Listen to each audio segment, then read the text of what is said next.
Hello, નમસ્તે. કેમ છો વિદ્યાર્થી મિત્રો?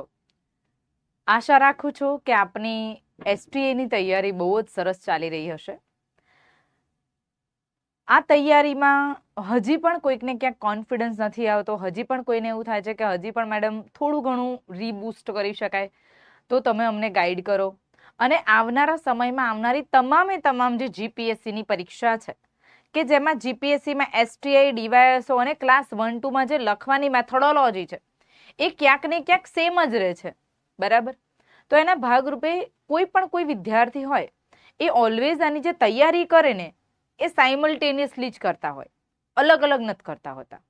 એટલા માટે તમે હિસ્ટ્રી ભણો, તમે કલ્ચર ભણો, તમે જિયોગ્રાફી ભણો, ઇકોનોમિક્સ આવે, કોઈ પણ ટોપિક છે, પોલિટી છે, એ બધા ટોપિકની તૈયારી આમ તો આ ત્રણેય પરીક્ષા માટે એક જેવી જ કરવાની હોય છે, બરાબર? તાજેતરમાં જે નવો અભ્યાસક્રમ આવ્યો તો એ અભ્યાસક્રમમાં પણ બધાની તૈયારી આમ તો એક જેવી જ હોય, હે ને? માર્ક્સ ફર્યા છે, બીજું કઈ નથી. 15 અને 20 માર્ક્સ થઈ ગયા છે 1-2માં. એસટીઆઈની જે હમણાં પરીક્ષા છે પાછી, એમાં પણ વિદ્યાર્થી મિત્રોને હજી પણ એવું કંઈ છે કે ભાઈ અમને લખવામાં કંઈક ક્યાંક પ્રોબ્લેમ છે, અથવા તો હજી પણ અમારે થોડી વધારે પ્રેક્ટિસની આવશ્યકતા છે. તો એના માટે પ્રાજસ્વ ફાઉન્ડેશન હંમેશા વિદ્યાર્થીઓ પ્રતિ અને વિદ્યાર્થીઓ માટે કામ કરવા માટે કટિબદ્ધ હોય છે. તો એમાં હું પ્રિયંકા સોની આપ સમક્ષ આજે કલ્ચર અને અમુક હિસ્ટ્રી અને કલ્ચરને જે ભેગા કરે છે એવા પ્રશ્નોની આપણે આજે પ્રેક્ટિસ લઈને આવ્યા છીએ. આપણી પાસે જેટલો પણ સમય છે એ સમયને ધ્યાનમાં રાખીને આપણે આની પ્રેક્ટિસ કરવાનો પ્રયત્ન કરીશું, બરાબર?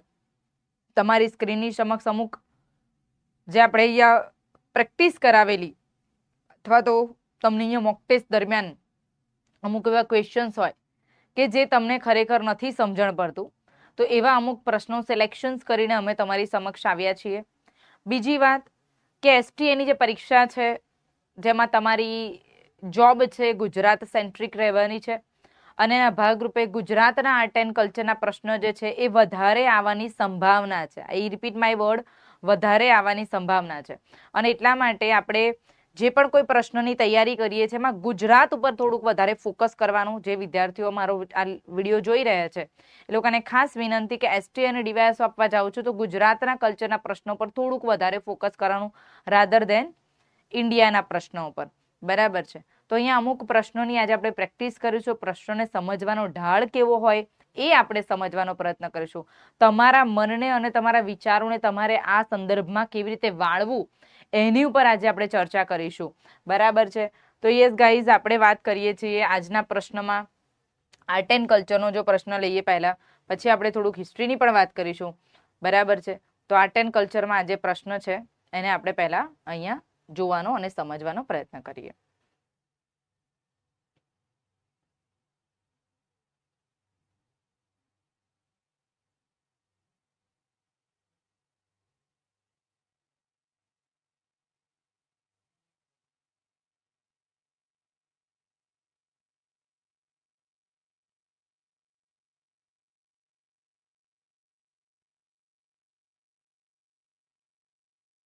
ચાલ,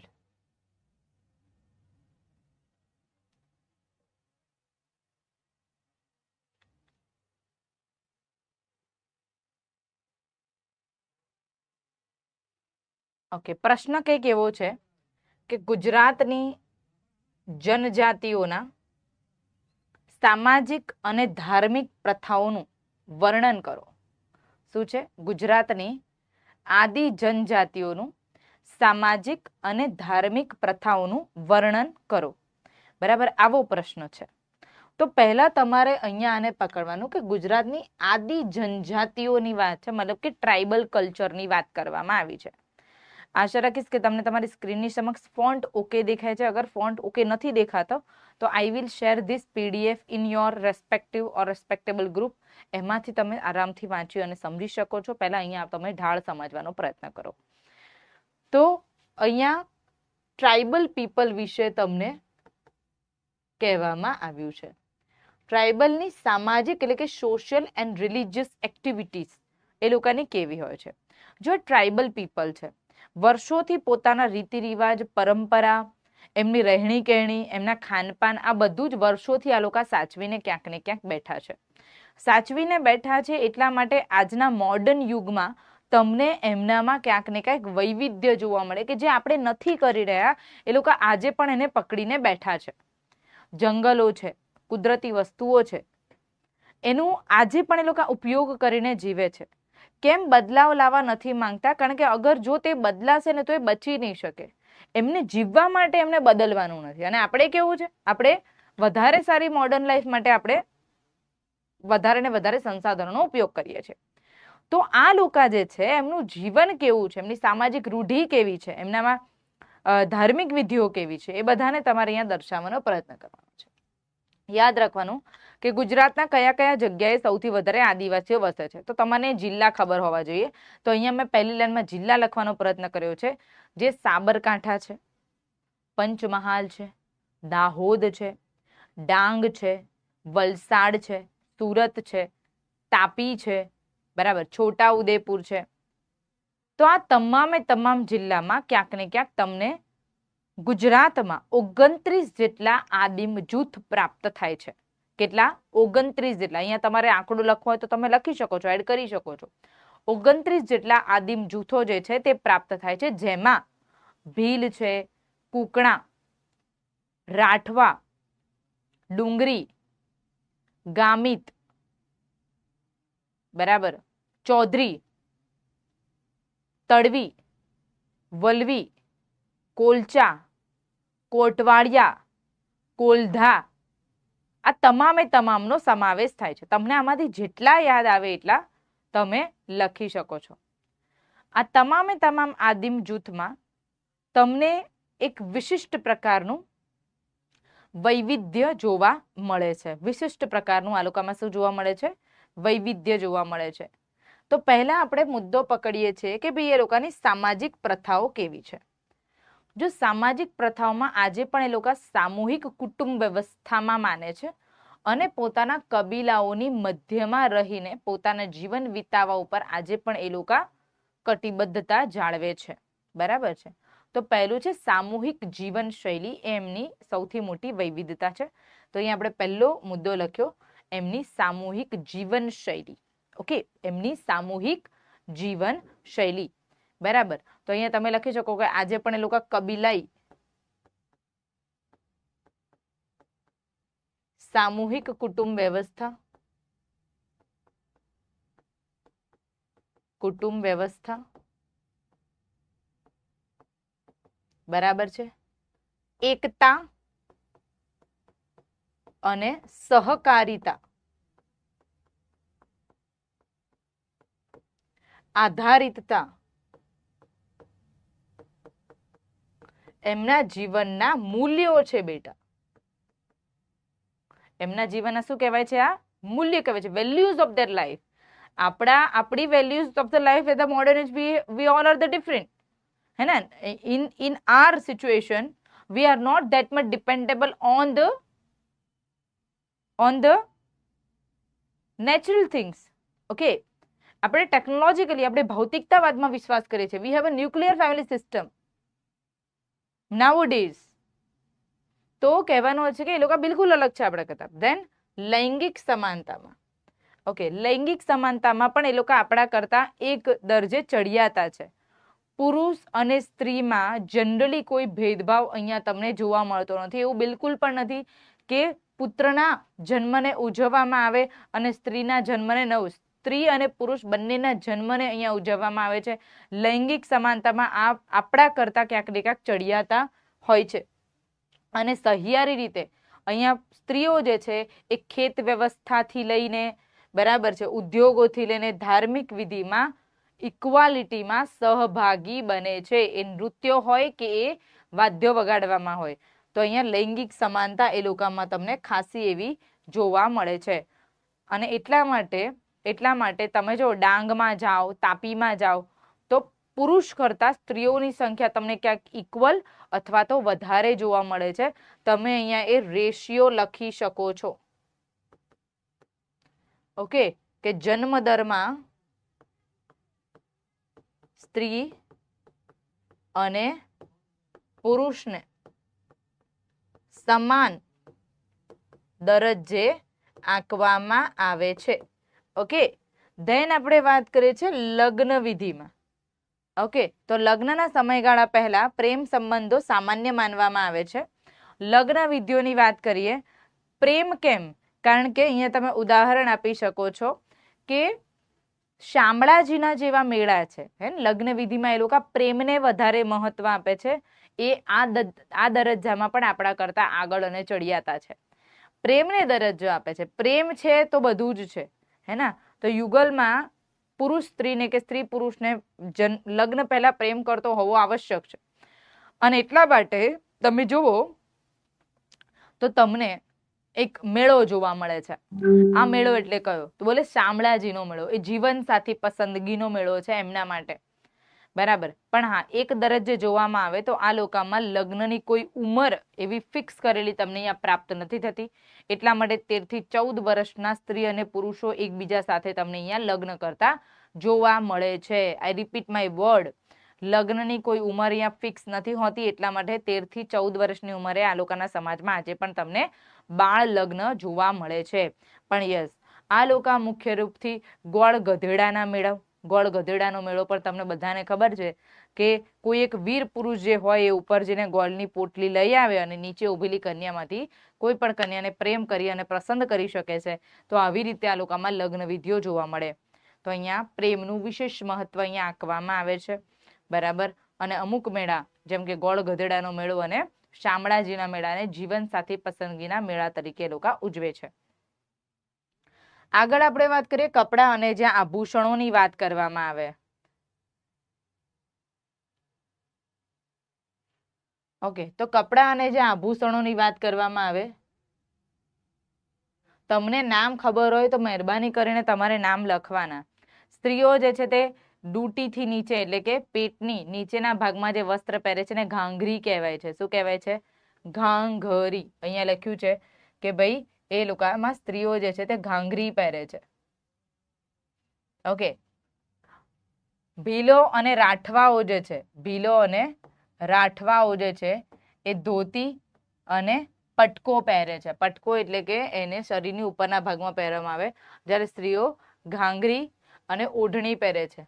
આભૂષણો જે છે એ મુખ્ય રૂપથી ચાંદીના અથવા નિમ્ન ધાતુના પહેરવામાં આવે છે. સોનાનો શણગાર અહીંયા મુખ્ય રૂપથી ઓછો અથવા તો નહિવત હોય છે. સોનાનો શણગાર અહીંયા ઓછો અથવા તો નહિવત હોય છે. તમને અહીંયા જો આભૂષણોના નામ ખબર હોય તો તમારે લખવાની છૂટ છે. ઓકે, તમને અહીંયા જો આદિવાસીઓના આભૂષણોના નામ ખબર હોય તો તમારે એ આભૂષણોના નામ લખવાની છૂટ છે. જેમ કે હું અહીંયા તમને અમુકના નામ આપું છું, એ તમે અહીંયા ટાંકી શકો છો, બરાબર. ચલો આપણે એના પણ વાત કરીએ છીએ.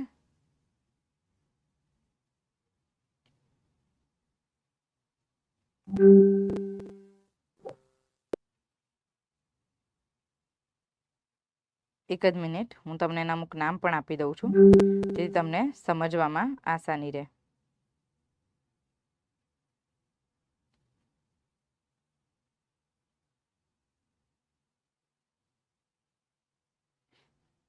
જેમ કે પગમાં પહેરવાતું વસ્ત્ર હોય, પગમાં જો પહેરે તો એને શું કહેવાય? કડા કહેવાય. તો આદિવાસી સ્ત્રીઓ પગમાં શું પહેરે છે? કડા પહેરે છે. હાથમાં પહેરે તેને ચૂડો કહેવાય. હાથમાં શું પહેરે લોકો? ચૂડો. ડોક છે તો એમાં કંઠી પહેરશે. ડોકમાં પહેરવામાં આવતા વસ્ત્રને શું કહેવાય? કંઠી કહેવાય, બરાબર. કાનમાં પહેરે તો એને ડોરણા કહેવાય. તો કાનમાં શું પહેરે બેટા? ડોરણા પહેરે, બરાબર. તો આવી રીતે અલગ અલગ પ્રકારના વસ્ત્ર પહેરે છે. ઓકે, આભૂષણો પહેરે છે.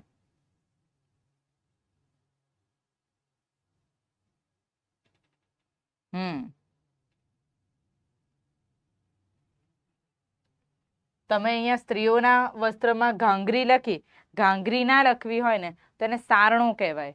તો આદિવાસી સ્ત્રીઓ ઘાઘરા અથવા તો શું પહેરે બેટા? સારણો પહેરે. ઓકે, બ્લાઉઝ પહેરે ને આપણે જેને પોલકું કહીએ, એને પોલકું અથવા તો એ લોકો શું કહે છે તો કે બ્લાઉઝ ને એ લોકો પોલકાની જગ્યાએ ઘણી વખત એને પોલકાની જગ્યાએ કયો શબ્દ ઉપયોગ કરે છે? ઝૂલડીનો ઉપયોગ કરે છે. અને ઝૂલડીની ઉપર જે ઓઢે ચૂંદડી એને હારલા કહેવાય. હારલા.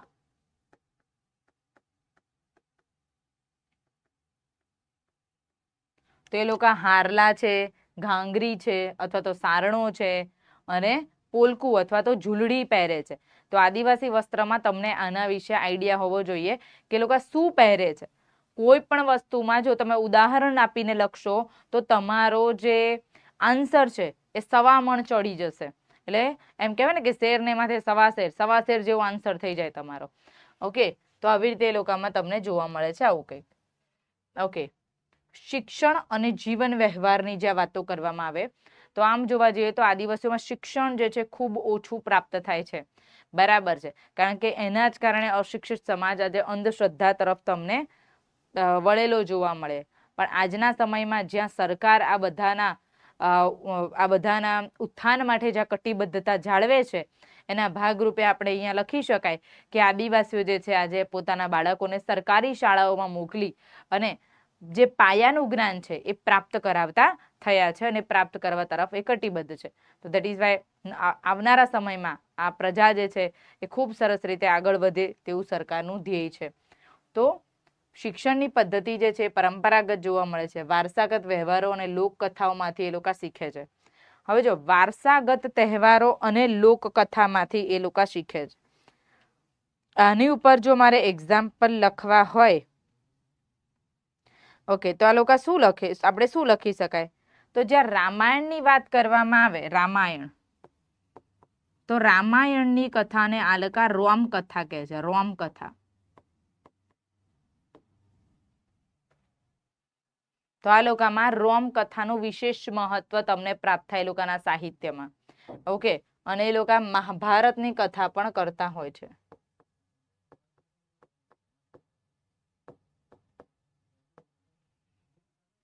ઓકે, ચલો હવે આપણે વાત કરીએ તો એ લોકોના તહેવારો. આદિવાસીના જે તહેવારો હોય છે એ મુખ્ય રૂપથી કૃષિ ચક્ર ઉપર આધારિત હોય છે અને એની સાથે સાથે હોળીની આસપાસ એ લોકોના મુખ્ય રૂપથી બધા તહેવારો આવે છે. કૃષિ ચક્ર ઉપર આધારિત અને હોળીની આસપાસ એ લોકોના તહેવારો આવે છે, જેમાં તે લોકો વિશેષ રૂપે પોતાની અમુક પરંપરાગત વિધિઓ જે છે એને પૂરી કરે છે. જેમ કે ઉદાહરણ રૂપે હું અહીંયા લખું છું, તહેવારોમાં ધૂળેટીના દિવસે એ લોકો અગ્નિ પૂજા કરે.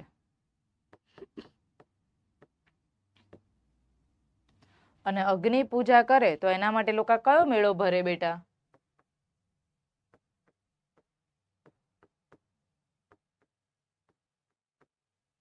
ચૂલનો મેળો ભરે. કયો મેળો ભરે? ચૂલનો મેળો ભરે. હવે પિતૃ તર્પણનો દિવસ, બરાબર, પિતૃ તર્પણ માટે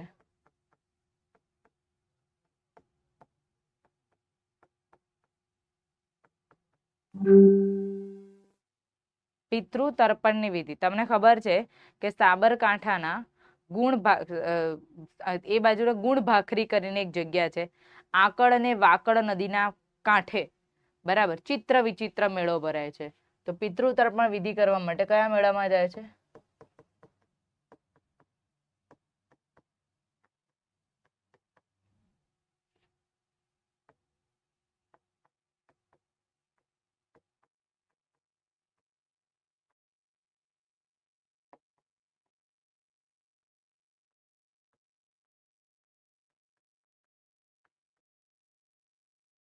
ત્રીજી વસ્તુ તમારે એમાં રીતિ રિવાજની સાથે તહેવારો પણ બતાવવાના છે. તો ત્રીજું બોલાવો કાઢવો.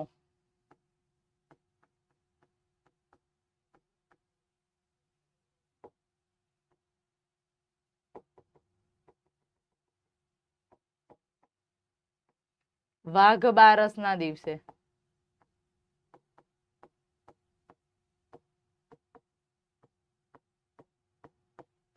કઈ વિધિ કરે છે?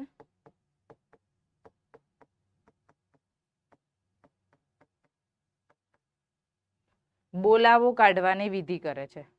ઓકે, તો આ પણ એમની અલગ અલગ પ્રકારની શું થઈ જાય, તહેવારો અંતર્ગત ફોલો થતી વિધિ. બરાબર. પછી ઘણા બધા મેળા છે એવા તમે યાદ રાખી શકો છો કે જે આ લોકો માટે જાણીતા છે. જેમ કે કાકડિયા દેવ.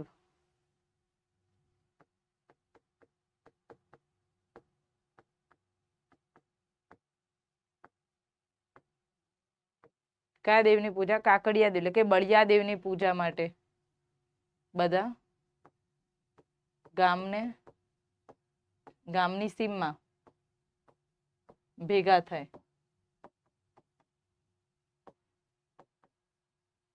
તો આદિવાસી તહેવારોમાં પણ તમને વિશેષ એક વૈવિધ્યતા પ્રાપ્ત થાય છે. બરાબર. તો આ વાત કોની થઈ? આપણે એમના તહેવારો વિશે વાત કરી. હોળી છે, દિવાળી છે, ગ્રામદેવીનો મેળો છે, ટીમલી છે, ઘેરૈયા નૃત્ય છે, એ બધું એ લોકો ક્યાંક ને ક્યાંક તહેવારોમાં મનોરંજનના ભાગરૂપે બધું ફોલો કરતા હોય છે. હવે આપણે બીજી વાત કરીએ છીએ કે આદિવાસી પ્રકૃતિ પૂજામાં માને છે કે નથી માનતા, હે ને? તો યસ, આદિવાસીઓ 100% ધાર્મિક વિધિમાં પ્રકૃતિ પૂજામાં માને છે. ઓકે, તો ધાર્મિક પ્રથાઓમાં પહેલી આવે છે પ્રકૃતિની પૂજા. તો યસ, આદિવાસીઓ પ્રકૃતિ પૂજામાં માને છે. પ્રકૃતિ પૂજાના ભાગરૂપે એ લોકો પ્રકૃતિના વૃક્ષો અને એમના દેવી દેવતાઓની પણ પૂજા કરે છે. વૃક્ષ પૂજામાં જો પ્રકૃતિ પૂજા,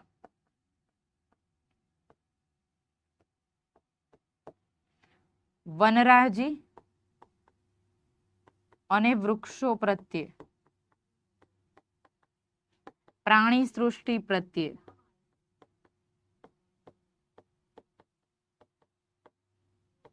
તમને આજે પણ એક પ્રકારનો એમને લગાવ પ્રાપ્ત થાય છે. કેવી? વનરાજી, વૃક્ષો અને પ્રાણી સૃષ્ટિ પ્રત્યે તમને ક્યાંક ને ક્યાંક એક પ્રકારનો લગાવ તમને પ્રાપ્ત થાય છે. અને આથી પ્રકૃતિને સમર્પિત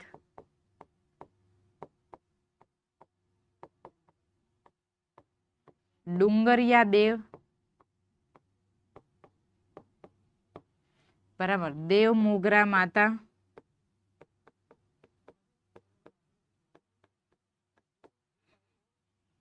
ઇંદલા દેવી,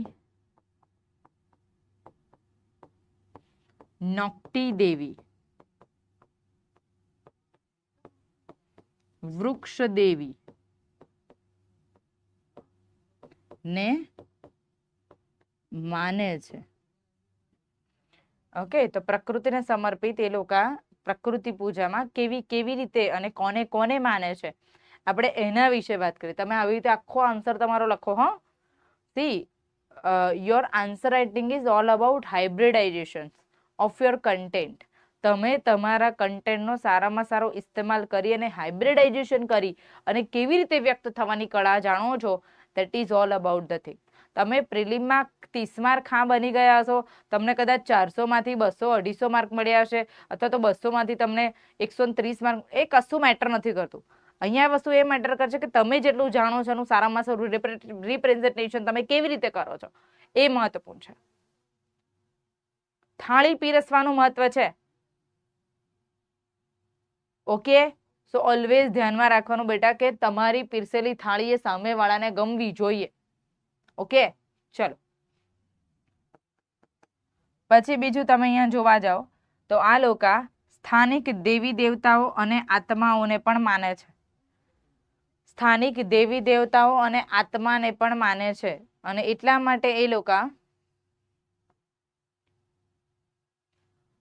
દેવરાની પૂજા કરે છે. એમને તેડાવે છે. ભૂવા ધૂણાવાનું મહત્વ છે.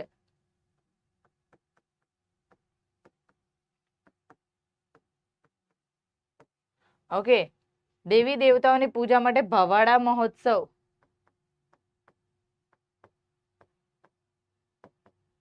વિશેષ રીતે ઉજવાય છે. ઓકે, તો દેવ છે, દેવલી છે, કુળદેવી છે, ગામદેવી છે, ભવાની માતા છે, કાકડિયા દેવ છે, જેવા દેવતાઓની પૂજા તો કરાય. યાત્રાઓ, ઉત્સવ અને પર્વો અને ભજન નૃત્ય સાથે એ લોકોને અહીંયા તેડાવવામાં આવે છે. બરાબર છે. તો એ લોકો સ્થાનિક દેવી દેવતાઓ અને આત્માઓને પણ માને છે. અહીંયા તમારે લખી શકાય દેવરાની પૂજા, ભૂવા ધૂણવાનું કામ.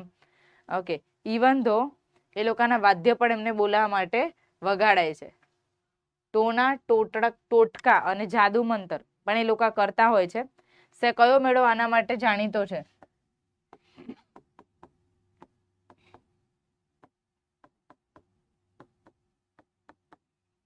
ઓકે, આજે પણ એ લોકો કેટલાક ભાગોમાં એ લોકો ભૂવા ને માને છે અને ભૂવાઓ જે પ્રમાણે કે એ જ રીતે પોતાના સમાજનું સંચાલન જે છે કરવામાં આવે છે. બીમારી અને દુઃખદ ઘટનાઓને ભૂલાવવા માટે અને એમાંથી બહાર આવવા માટે એ લોકો આજે પણ બાધા માનતા, ખૂબ માનતા હોય છે અને એને છોડવા માટે પણ એ લોકો મેળા ભરે છે. લોકનૃત્ય અને લોક સંગીત. ઓકે, તો એ લોકોમાં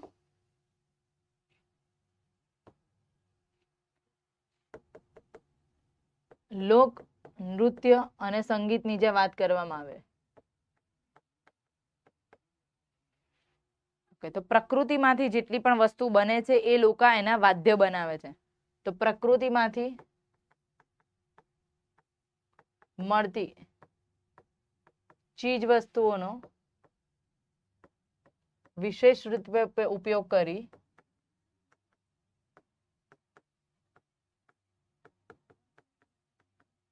શું બનાવે છે બેટા? વાદ્ય બનાવે છે.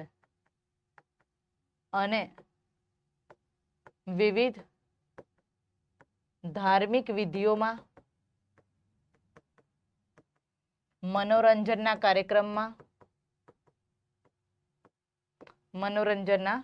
કાર્યક્રમમાં તેનો ઉપયોગ કરે છે. ઉદાહરણ તરીકે દેવરાની પધરામણીમાં દેહવા ડોહી વાદ્ય વગાડવું.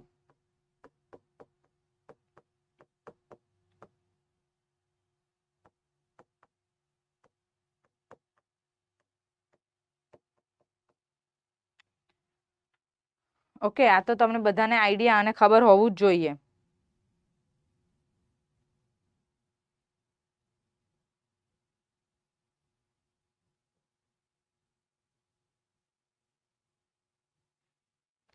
હાલી નૃત્યમાં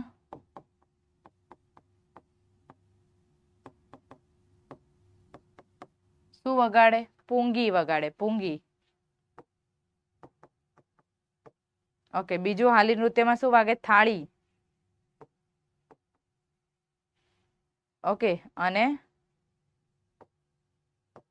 ભૂંગળી વગાડે.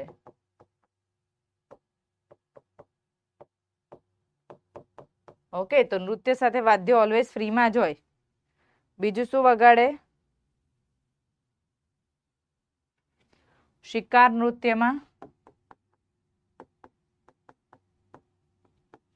ઢોલ, મંજીરા અને પૂંગી વાગે. ઓકે,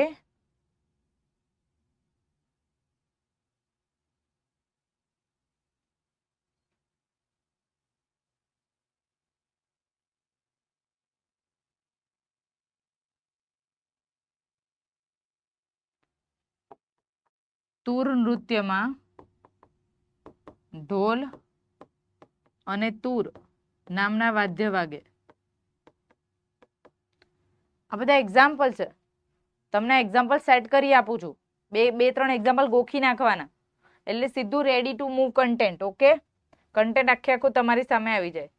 તો આવી જ રીતે ગુજરાતની આદિજાતિ સમુદાયોની જીવનશૈલી, આદિમ જાતિના સમુદાયોની જીવનશૈલી પરંપરાગત, કુદરતમય છતાં પણ ધીમે ધીમે અહીંયા શબ્દ જોજો, આધુનિકતાને સમન્વય સાધતી થઈ ગઈ છે. તેમના સામાજિક સંસ્કાર અને ધાર્મિક માન્યતાઓ ન માત્ર વૈવિધ્યપૂર્ણ છે પરંતુ દેશની એકતા અને લોક વિશ્વાસની વૈવિધ્યતાનું પ્રતિનિધિત્વ કરે છે. આ થાય એનું એન્ડિંગ, કન્ક્લુઝન.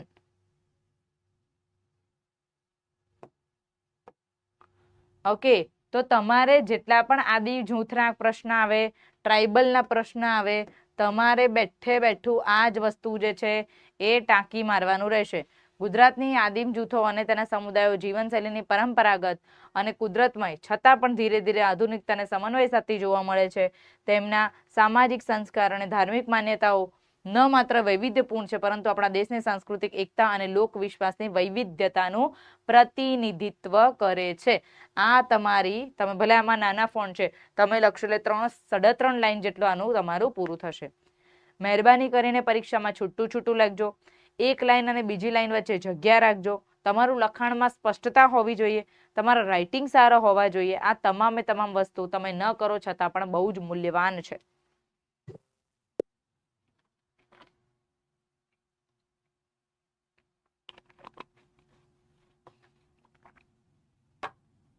ચલો, સો હવે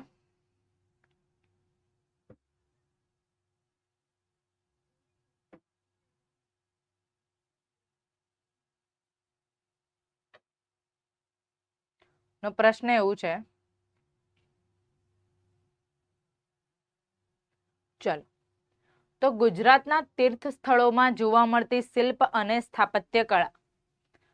બીજો પ્રશ્ન છે, ગુજરાતી સાંસ્કૃતિક વારસાનું પ્રતિબિંબ છે. ઉદાહરણ સહિત સમજાવો. જો ગુજરાતમાં એમ્પલ અમાઉન્ટ ઓફ તમને આર્કિટેક્ચર પ્રાપ્ત થાય છે, બરાબર, ample amount of the architecture. એટલે આ પ્રશ્નનો જવાબ તમારે એક સીમિત શબ્દોમાં લખવો હોય તો તમે કેવી રીતે લખી શકો. ઘણા બધા વિદ્યાર્થી મિત્રો મને એવો પ્રશ્ન કરે છે કે શું મેડમ ફકરા પ્રમાણે આન્સર લખવાનો? મેડમ પોઈન્ટો પાડીને આન્સર લખવાનો? જો તમે કયા મોડમાં લખો છો એ સેકન્ડરી છે, પણ પોઈન્ટ્સ વાઇઝ તમે લખશો તો સામેવાળાને તમારી ક્લેરિટી વધારે સમજાશે. મારું એવું પર્સનલ માનવું છે કે ફકરા કરતા પોઈન્ટ વાઇઝ જો તમે લખશો કે ભાઈ એક પોઈન્ટ છે તો એને હાઇલાઇટમાં ખબર પડવી જોઈએ કે ભાઈ આ પોઈન્ટ એને શરૂ કર્યો, તો એનાથી તમને વધારે માર્ક્સ મળવાની સંભાવનાઓની વાત ચાલે છે. પ્લસ 2 લાઈન વચ્ચે ઘણા છોકરાઓ એટલી પણ જગ્યા નથી છોડતા કે પેપર ચેકરને એવી ખબર પડે કે બંને લાઈન અલગ છે. તો ઓલવેઝ 2 લાઈન વચ્ચે જગ્યા રાખો. ખીચોખીચ ભરીને લખવાની કોઈ આવશ્યકતા નથી. ઓકે, અને આવા જ્યારે પ્રશ્ન તમારી પાસે આવે ત્યારે તમારા મગજમાં હું એવી આશા રાખું કે ભરપૂર માત્રામાં કન્ટેન્ટ ભર્યું હોય છે, પણ એ કન્ટેન્ટને છોકરાઓએ કેવી રીતે એક્ઝિક્યુટ કરવું, that is important in your mains exam and answer writing. Okay, તો ભાઈ લખવાનું જ છે તો એના માટે આપણે એમ કહી શકાય એના યા હોમ કરીને પડો ફતેહ છે આગે.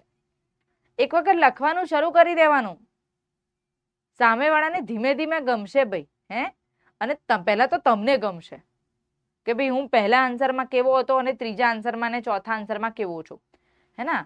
તો યા હોમ કરીને પડો ફતેહ છે આગે એવું જ લખી અને લખવાનું શરૂ કરી દેવાનું અને ફટાફટ લખવાનું છે.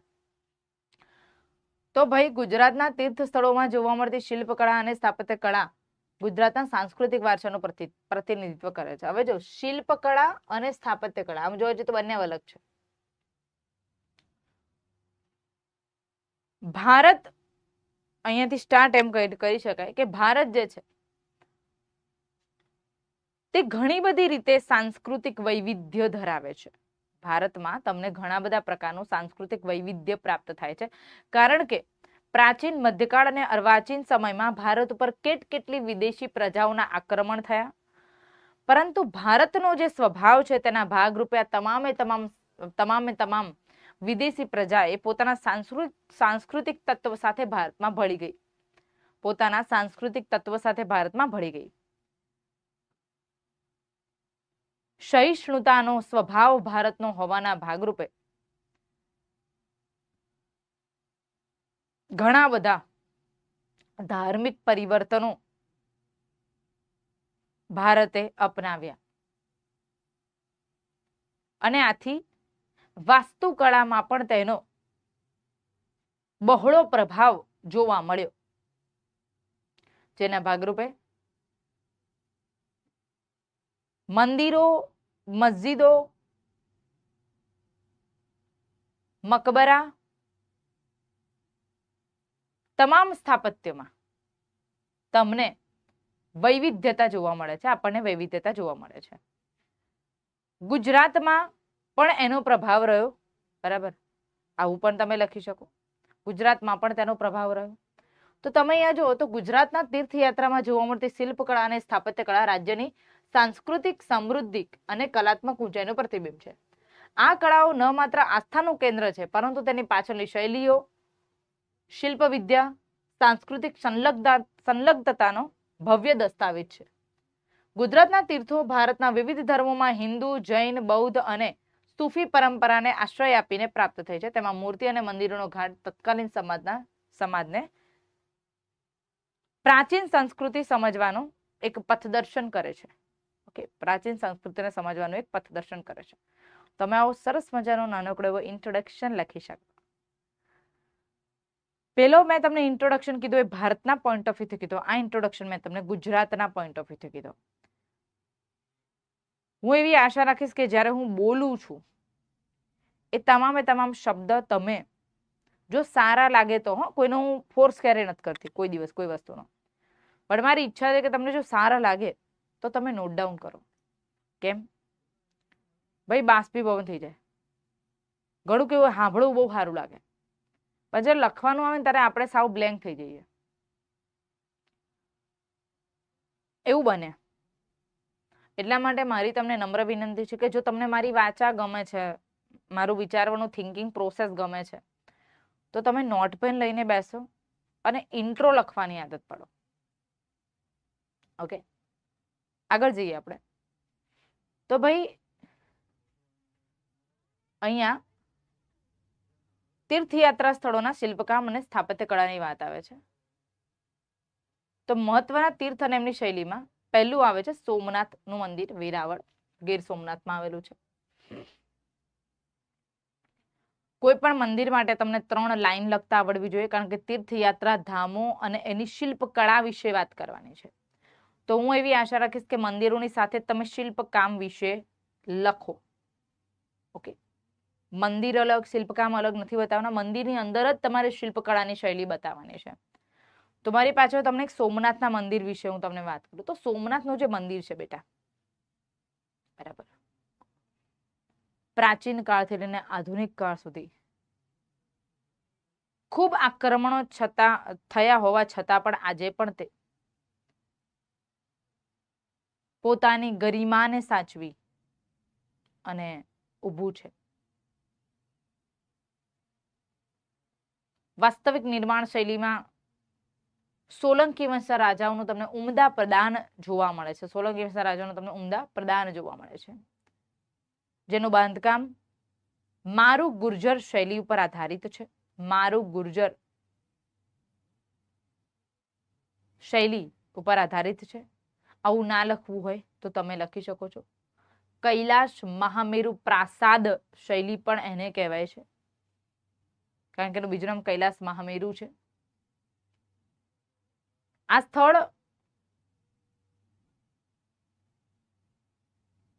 પોતાના સ્તંભયુક્ત કોતરણી, બરાબર, સ્તંભોની કોતરણી માટે, જેમાં ભગવાન શિવના શિવપુરાણની કથા તથા યક્ષ અને યક્ષિણીની મૂર્તિઓ, ગાંધર્વ અને અપ્સરાઓની મૂર્તિઓ થી તેનો મહામંડપ સજાવવામાં આવેલ છે.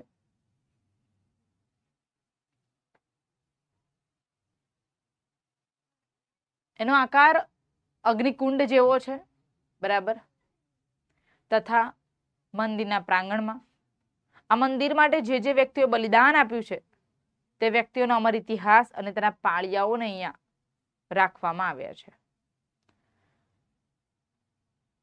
ઓકે, તો તમે સોમનાથ વિશે આવું લખી શકો. દેન મોઢેરાનું સૂર્ય મંદિર. સોલંકી કાળમાં ભીમદેવ પહેલા દ્વારા બનાવવામાં આવેલ મારું ગુર્જર શૈલીનો બેનમૂન વારસો એટલે આ મંદિર છે. મંદિર આબોહવા અને સ્થાનિક વૈવિધ્યને ધ્યાનમાં રાખી 3 ભાગમાં વિભાજિત કરવામાં આવ્યું છે, જે સૂર્યકુંડ, ગૂઢ મંડપ અને ગર્ભગૃહ માં વિભાજિત છે. ગર્ભગૃહની ઉપરના ભાગનું શિખર રેખીય પ્રકારનું બનાવવામાં આવેલ હતું. મંદિર પૂર્વ દિશામાં બનેલું છે, જેથી સૂર્યનારાયણ દેવનો પ્રથમ પ્રકાશ આમાં આવી શકે. પુષ્પાવતી નદીના કાંઠે બનેલું આ સ્થાપત્ય ના ગુડ મંડપમાં 52 સ્તંભો આવેલા છે, જેની પર સૂર્યનારાયણ દેવની 12 મૂર્તિઓ, ગાંધર્વ અપ્સરા અને વિવિધ દેવોની મૂર્તિઓને અહીં સ્થાપિત કરવામાં આવી. અમુક કોતરણી ઉપર તમને ઈરાની શૈલીનો પ્રભાવ પ્રાપ્ત થાય છે. દેન જો આ શંકર ભગવાનનું મંદિર, આ સૂર્યનારાયણ દેવનું મંદિર. હવે મારે લખવું છે પાલીતાણા વિશે. શેત્રુંજય પર્વત પર આવેલા પાલીતાણામાં જૈન મંદિરો નો વિકાસ પણ સોલંકી કાળથી થયો. 863 મંદિરોનો આ સમૂહ અલગ અલગ શાસકોના વૈવિધ પ્રદાનથી બનાવવામાં આવ્યો છે. સોલંકી વંશના રાજા સિદ્ધરાજ જયસિંહ અને કુમારપાળ તથા તેમના ત્યાં કાર્યરત મંત્રીઓમાં વિમલ મંત્રી, વસ્તુપાળ અને તેજપાળનું આ મંદિરોની બનાવટમાં વિશેષ પ્રદાન પ્રાપ્ત થાય છે. ઘણા બધા મંદિરો, પ્રાચીન મંદિરો અહીં ગુર્જર શૈલી અને નાગર શૈલીના ઉત્તમ નમૂના છે.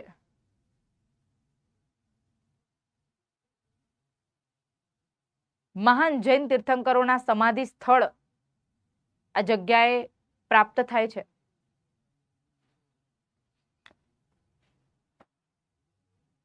જે જૈન ધર્મની પાવનતા અને શાંતિ પ્રેરકતાનું પ્રતીક છે.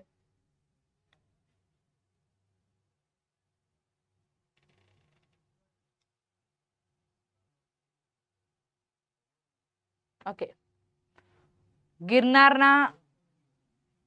ગિરનારના સ્થાપત્ય. સૌરાષ્ટ્રમાં આવેલો રૈવતક પર્વત નામે જાણીતો ગિરનાર વિવિધ ધર્મ ના સ્થાપત્ય માટે જાણીતું છે. આથી ગિરનારને સાંપ્રદાયિક એકતાનું પ્રતીક કહેવાય.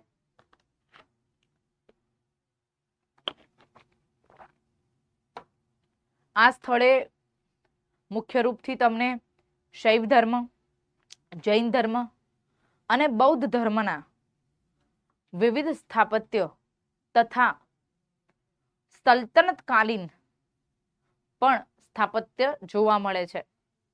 ઉદાહરણ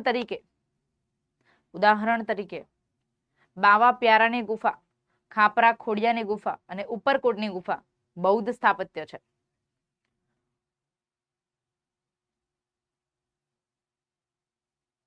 વસ્તુપાળ વિહાર, નેમિનાથની ટૂંક, પાર્શ્વનાથ વિહાર જૈન સ્થાપત્ય છે. જ્યારે નાથ સંપ્રદાય અંતર્ગત નવનાથની ગુફા, ભવનાથ મંદિર શૈવ સંપ્રદાયનું પ્રતીક છે. કાળકામાની ટૂંક અહીંયા આવેલી છે, જે શાક્ય સંપ્રદાયનું પ્રતીક છે. ગુરુ દત્તાત્રેયની ટૂંક આવેલી છે, જે તમને અહીંયા નાથ સંપ્રદાયનું પ્રતીક જોવા મળે. તો તમે ગિરનારના સ્થાપત્ય વિશે તમે આવું લખી શકો છો કે અહીંયા તમને આ તમામ વસ્તુ પ્રાપ્ત થાય છે. જો આ બધા જ એક્ઝામ્પલ તમારે લખવા આવશ્યક નથી. તમને 4-5 એક્ઝામ્પલ પણ જો યાદ આવતા હોય તો તમે બહુ સરસ રીતે એક્સપ્લેનેશન કરી અને અહીંયા લખી શકો છો. ઓકે, આગળ વાત કરવામાં આવે અડાલજની વાવ. અડાલજની વાવ આપ સૌને આઈડિયા છે કે ભાઈ ગાંધીનગરમાં આવેલી છે. ક્યાં આવેલી છે? ગાંધીનગરમાં આવેલી છે. અડાલજની વાવ આપ સૌને આઈડિયા છે કે ભાઈ રાણી રૂડાદેવીએ પોતાના પતિ વીરસિંહ વાઘેલાની યાદમાં મોહમ્મદ બેગડા દ્વારા આ બનાવવામાં આવે છે, જે ઇન્ડો ઇસ્લામિક શૈલી અને ગુર્જર શૈલીના મિશ્રણનું બેસ્ટ એક્ઝામ્પલ તમને અહીંયા જોવા મળે છે. વાવ 5 માળ ઊંડી છે અને વાવમાં પ્રવેશવા માટેના 3 દરવાજા છે. અડાલજની વાવ પ્રજા ઉત્થાન કાર્યનું ખૂબ ઉત્તમ અને સર્વશ્રેષ્ઠ ઉદાહરણ છે, જેમાં તમને અલગ અલગ ભાગ ઉપર દૈનિક જીવનના દ્રશ્ય અને દેવી દેવતાઓની મૂર્તિઓ કોતરાયેલી પ્રાપ્ત થાય છે. સ્થાપત્યમાં શિલ્પ અને જળ વ્યવસ્થાનું ખૂબ ઉત્તમ ઉદાહરણ તમને અહીંયા પ્રાપ્ત થાય.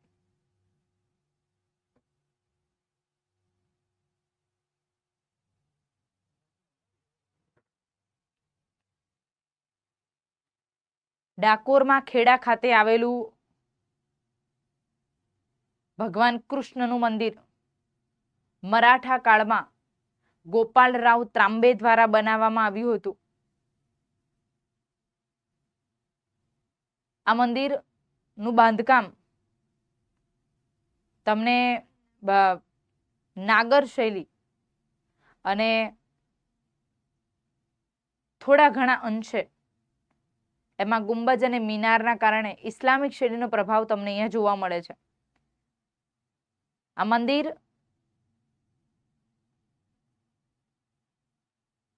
મરાઠા કાળમાં તેનું બાંધકામ કરવામાં આવ્યું હતું, પરંતુ આ મંદિર સાથે ભક્ત બોડાણાની કહાની જોડાયેલી છે તથા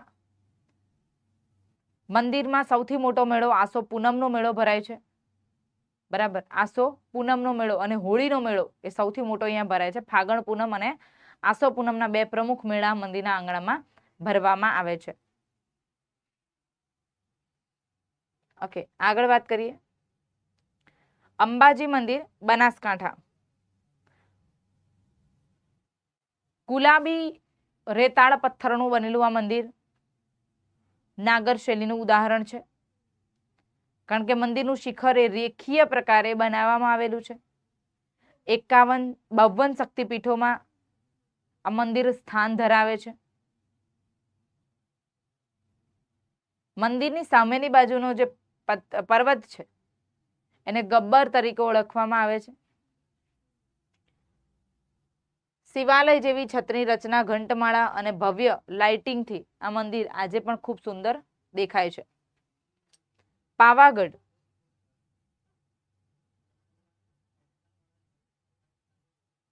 ઓકે, પાવાગઢ શક્તિપીઠ તરીકે વિકસિત આ સ્થળ શાક્ય સંપ્રદાયનું પ્રતીક છે. આ સ્થળે સતી માતાની જીભ પડી હતી અને એટલા માટે આ જગ્યા એ શ્રીયંત્રની સાથે માતાજીના મહાકાળી માની પૂજા કરવામાં આવે છે. રૌદ્ર સ્વરૂપનું આ પ્રતીક છે. આ મંદિર જયસિંહ પતાઈ રાવળના સમયમાં વિકાસ પામ્યું હતું. બરાબર છે. ચાંપાનેરના કિલ્લાનો ભાગ હોવાથી યુનેસ્કોના વિશ્વ વારસામાં તે સ્થાન ધરાવે છે.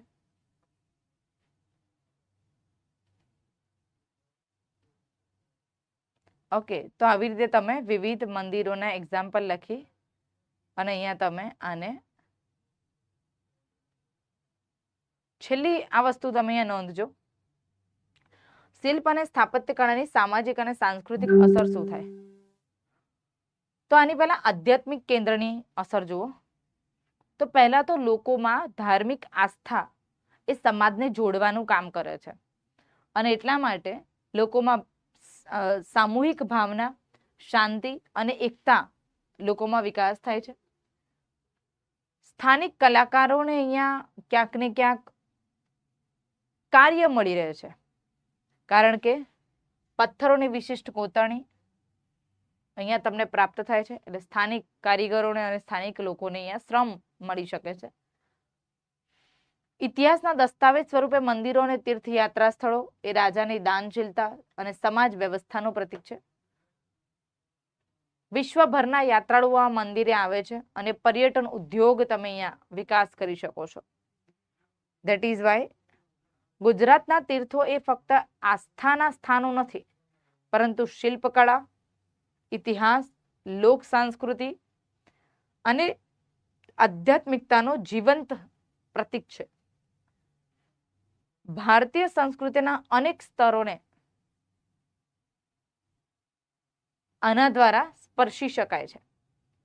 રાજ્યના દરેક ખૂણામાં આવેલા આ સ્થળો એ ગુજરાતની ધરોહર છે, જે ગુજરાતની સંસ્કૃતિની ઊંડાઈને જાણવા માટે ખૂબ મહત્વપૂર્ણ છે. તો તમે આવી રીતે આનો એન્ડિંગ કરી શકો છો. ઓકે, હજી પણ તમે તમારા શબ્દો આમાં ઉમેરી શકો છો અને આને વધારે સારી રીતે મઠારી શકો છો. પણ મને એટલી ખબર પડે કે તમારે 7 જેટલા પ્લેસ ને તમે બહુ વ્યવસ્થિત રીતે અગર લખી શકો છો અને ઇન્ટ્રો અને કન્ક્લુઝન લખી શકો છો, તો તમે આવા પ્રશ્નમાં વિન વિન સિચ્યુએશનમાં આવીને ઊભા રહેશો. અને આઈ ડોન્ટ થિંક સો કે તમને કોઈ 8 માર્ક કે 7.5 માર્કથી નીચે પણ કોઈ માર્ક આપે.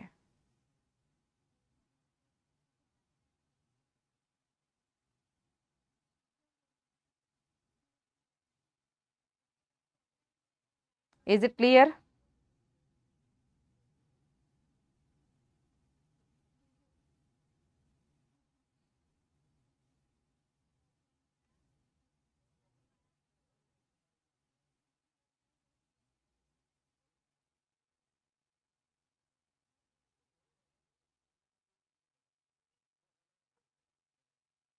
I think so you can understand what I mean to say.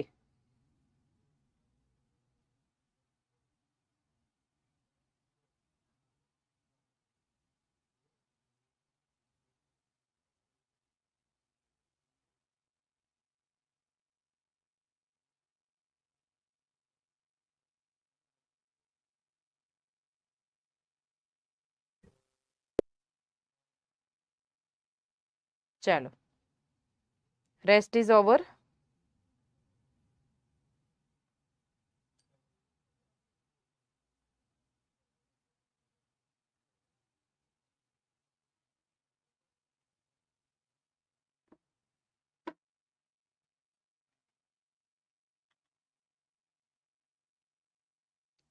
Okay, ચાલો. તો હવે ત્રીજો પ્રશ્ન આપણે સમજવાનો પ્રયત્ન કરીએ.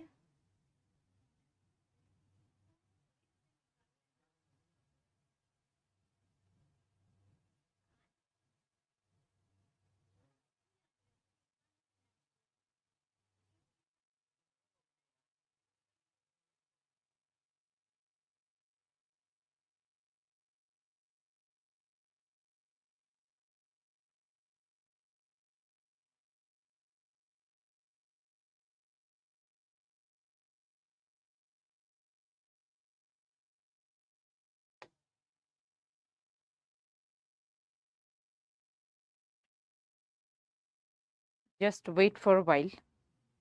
આપણે એક ત્રીજો પ્રશ્ન મેનેજ કરીએ છીએ.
ચલો,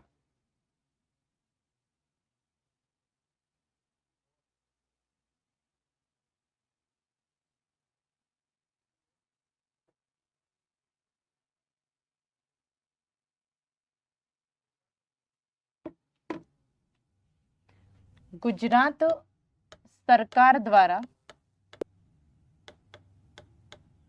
ઉજવાતા સાંસ્કૃતિક કાર્યક્રમો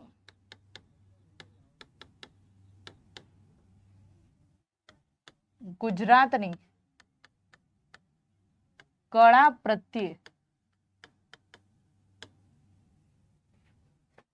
કટિબદ્ધતા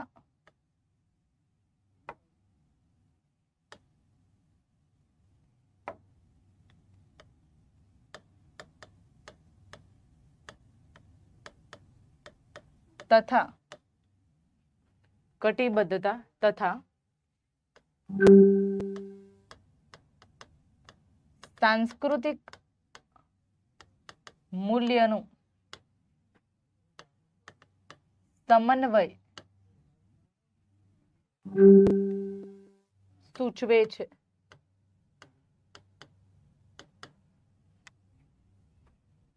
ઉપરોક્ત વિધાનને ઉદાહરણ દ્વારા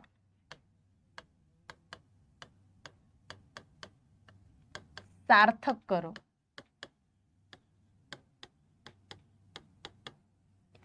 ગુજરાત દ્વારા ઉજવાતા સાંસ્કૃતિક કાર્યક્રમો ગુજરાતની કળા પ્રત્યેની કટિબદ્ધતા અને સાંસ્કૃતિક મૂલ્યોનું સમન્વય સૂચવે છે.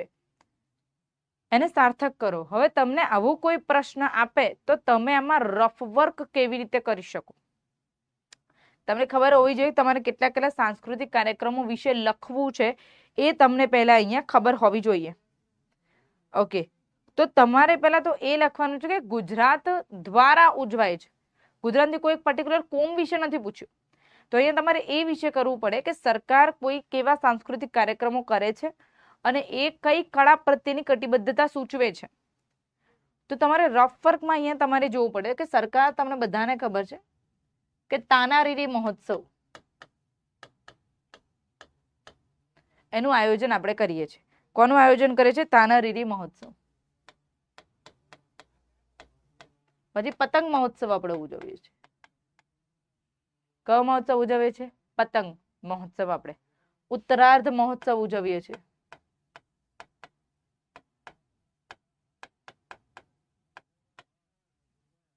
પછી આપણે વસંતોત્સવ ઉજવીએ છીએ.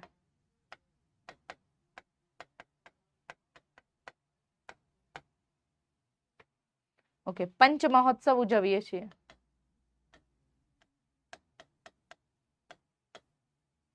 લખી શકો. આપણે અહીંયા રણોત્સવ ઉજવીએ છીએ.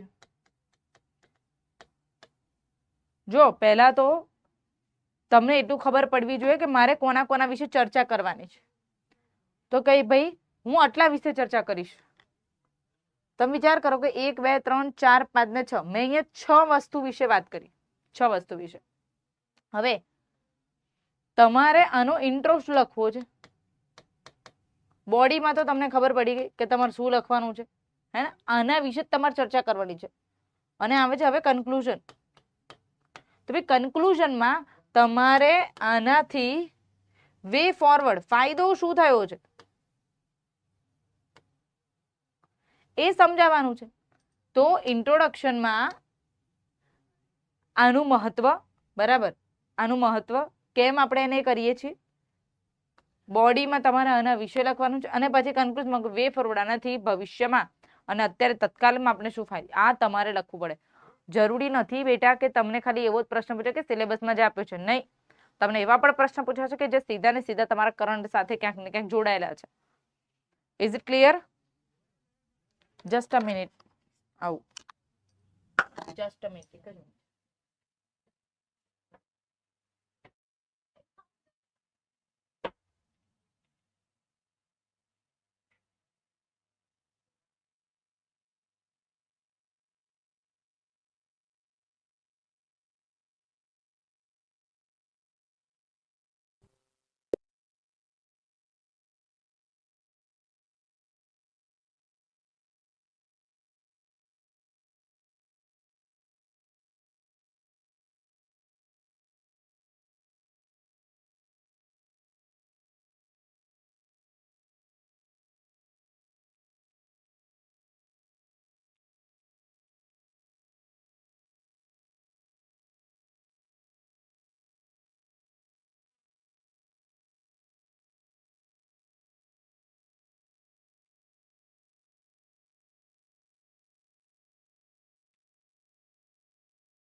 સી.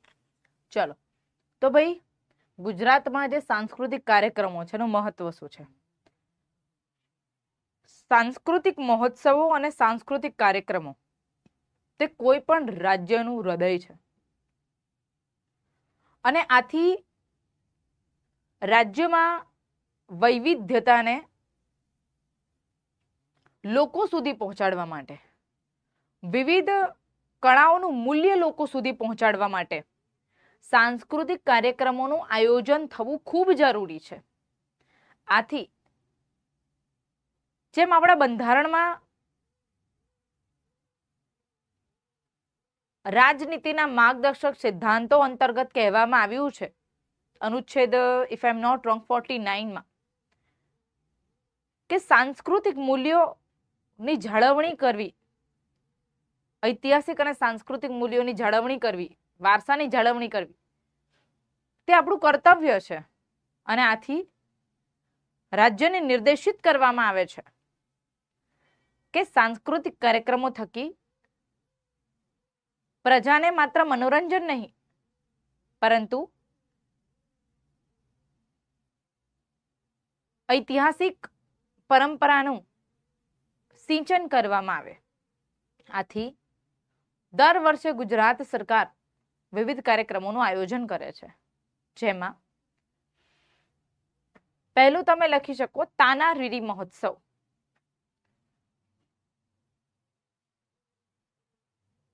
શાસ્ત્રીય નૃત્યમાં ખૂબ ઉમદા નામ પ્રાપ્ત કરનારી એવી વડનગરની બે બહેનો તાના અને રીરી મલ્હાર, દીપક, તોડી, કેદાર રાગમાં ખૂબ નિષ્ણાત હતી, જેમણે અકબરના સમયમાં રાગ મલ્હાર ગાઈને તાનસેનના દીપક રાગની અસરને નિવારી હતી, જેના ભાગરૂપે તેની યાદમાં દર વર્ષે જાન્યુઆરી મહિનામાં ગુજરાત સરકાર વડનગર ખાતે આ કાર્યક્રમનું આયોજન કરે છે. સાંસ્કૃતિક સંગીત, શાસ્ત્રીય સંગીતની ઉત્તર ભારતનું હિન્દુસ્તાની શાસ્ત્રીય સંગીત અંતર્ગત વિવિધ કલાકારો ભારતમાંથી અને દૂર દેશોમાંથી અહીં ભાગ લેવા માટે આવે છે. સરકાર દ્વારા અહીંયા એવોર્ડનું પણ આયોજન કરવામાં આવે છે. પતંગ મહોત્સવ, બરાબર છે, યસ.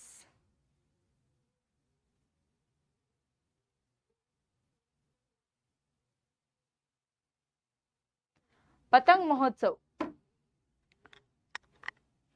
જાન્યુઆરી મહિનામાં જે સમયે સૂર્યનું ભ્રમણ મકર રાશિમાં થાય છે, આથી પવનોની દિશા બદલાય છે, આકાશમાં નવી ઉર્જા અને રંગો ભળે છે, જેની યાદમાં રંગબેરંગી પતંગો ચડાવી અને આપણે નવી ઋતુને નવા સમયને વધામણી કરવામાં આવે છે. સાબરમતી ખાતે રિવરફ્રન્ટમાં વિવિધ દેશોમાંથી પતંગ પ્રેમીઓ અહીં ભેગા થાય છે, પોતાના પતંગોની વિવિધ શૈલીઓને અહીંયા રજૂ કરે છે અને આ ઉત્સવ ખૂબ સરસ રીતે અમદાવાદમાં ઉજવવામાં આવે છે. ઉત્તરાર્ધ મહોત્સવ, તમને પહેલા તો જિલ્લો બહુ પરફેક્ટ ખબર હોવી જોઈએ. ઉત્તરાર્ધ મહોત્સવ મોઢેરાના સૂર્ય મંદિર ખાતે મહેસાણામાં દર વર્ષે ઉત્તરાયણ પછીના સમયમાં એટલે કે જાન્યુઆરી મહિનામાં તેનું આયોજન કરવામાં આવે છે.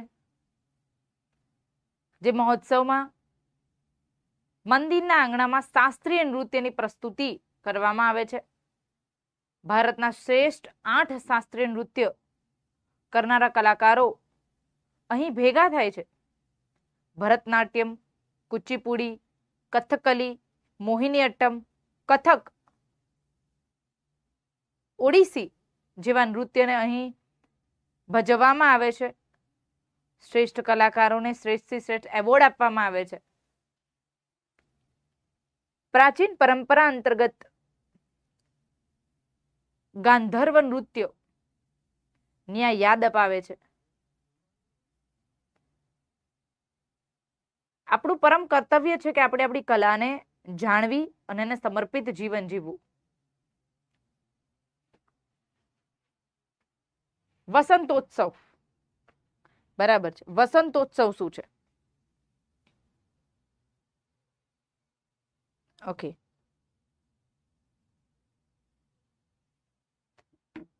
ગુજરાત સરકારના સાંસ્કૃતિક વિભાગ દ્વારા ઉનાળાની શરૂઆતમાં જે વસંત મહિનો આવે છે તેને ઉજવવા માટે આજુબાજુની ફૂલ ખીલેલી એવી વનરાજને ઉજવવા માટે ગાંધીનગર ખાતે એક નૃત્યનો પ્રોગ્રામ નું આયોજન કરવામાં આવે છે, જેમાં પણ વિવિધ કલાકારો લોકનૃત્યની, અહીંયા યાદ રાખજો, લોકનૃત્યની અહીંયા પ્રસ્તુતિ કરવા માટે ઉમટી આવે છે. બરાબર છે. તો એવી રીતે તમે અહીંયા વસંતોત્સવ વિશે લખી શકો. ઓકે, વસંતોત્સવ વિશે તમે અહીંયા લખી શકો છો.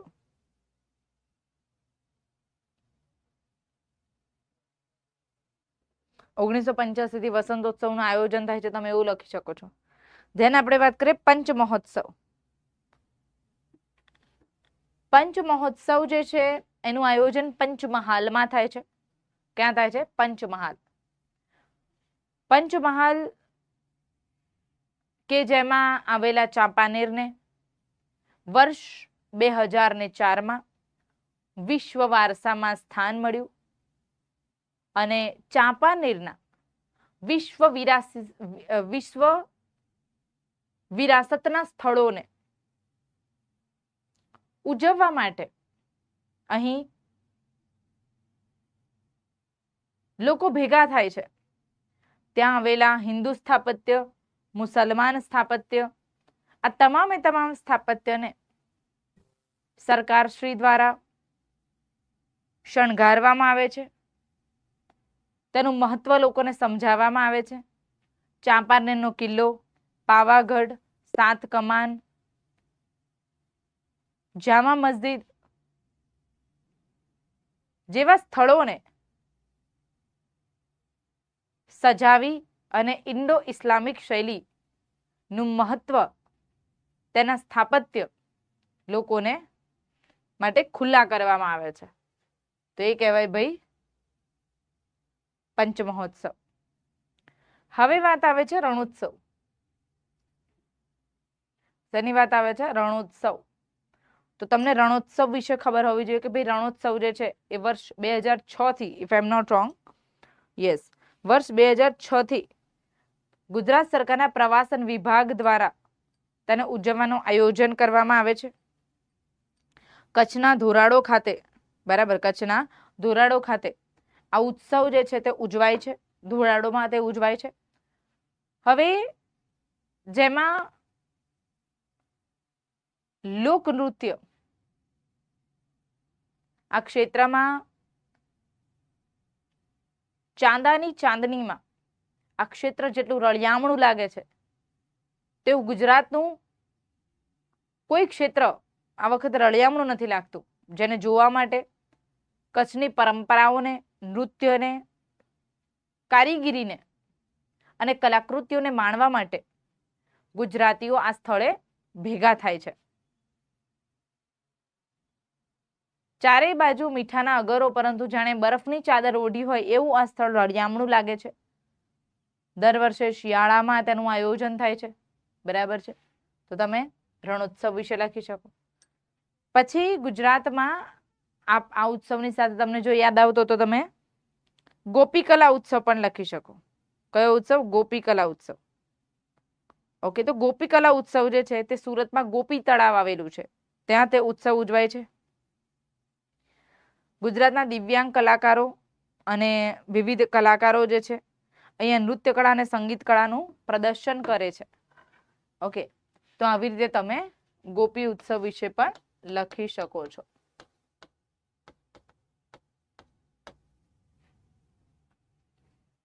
હવે આનાથી એક સ્ટેપ આગળ વિચારીએ. તો આ સાંસ્કૃતિક કાર્યક્રમોમાં તમારે શું સમજાવવાનો પ્રયત્ન કરવાનો?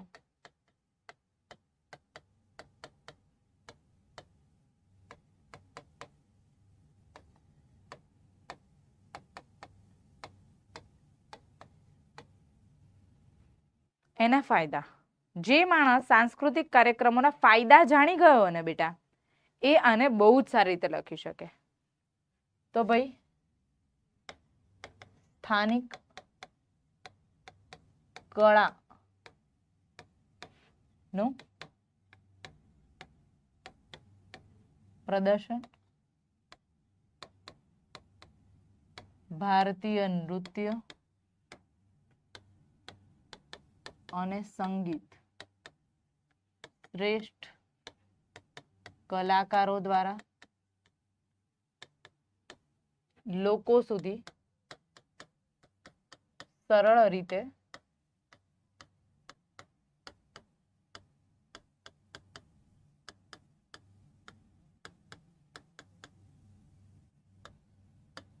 સંસ્કૃતિનું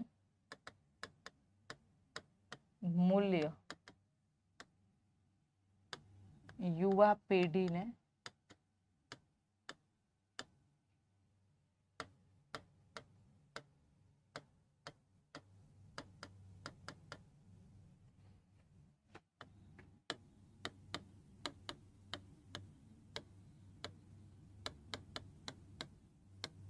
પ્રવાસન ઉદ્યોગનો વિકાસ થાય. કયા ઉદ્યોગનો વિકાસ થાય? પ્રવાસન ઉદ્યોગ. દેશ વિદેશથી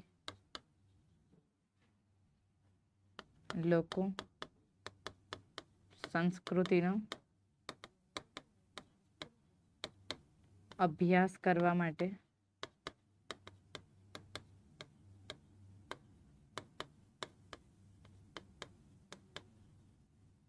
દેશ વિદેશથી લોકો સંસ્કૃતિનો અભ્યાસ કરવા માટે જોડાય છે.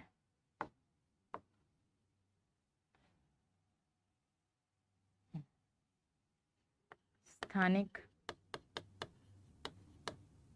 બજારો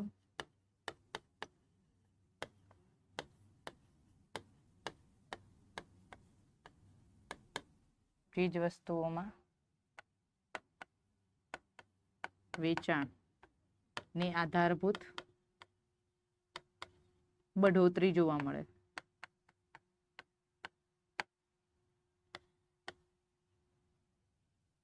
ઓકે,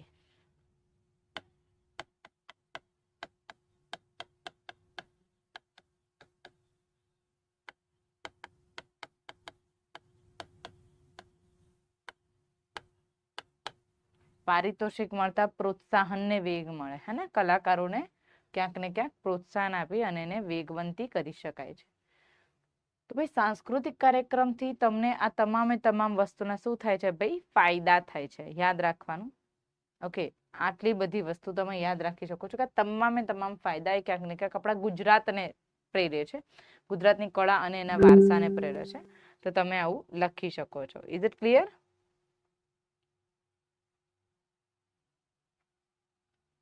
અને આ જ વસ્તુ તમે કન્ક્લુઝનમાં પણ આમાંથી 2 લાઈન લઈ અને ટેગ કરી શકો છો.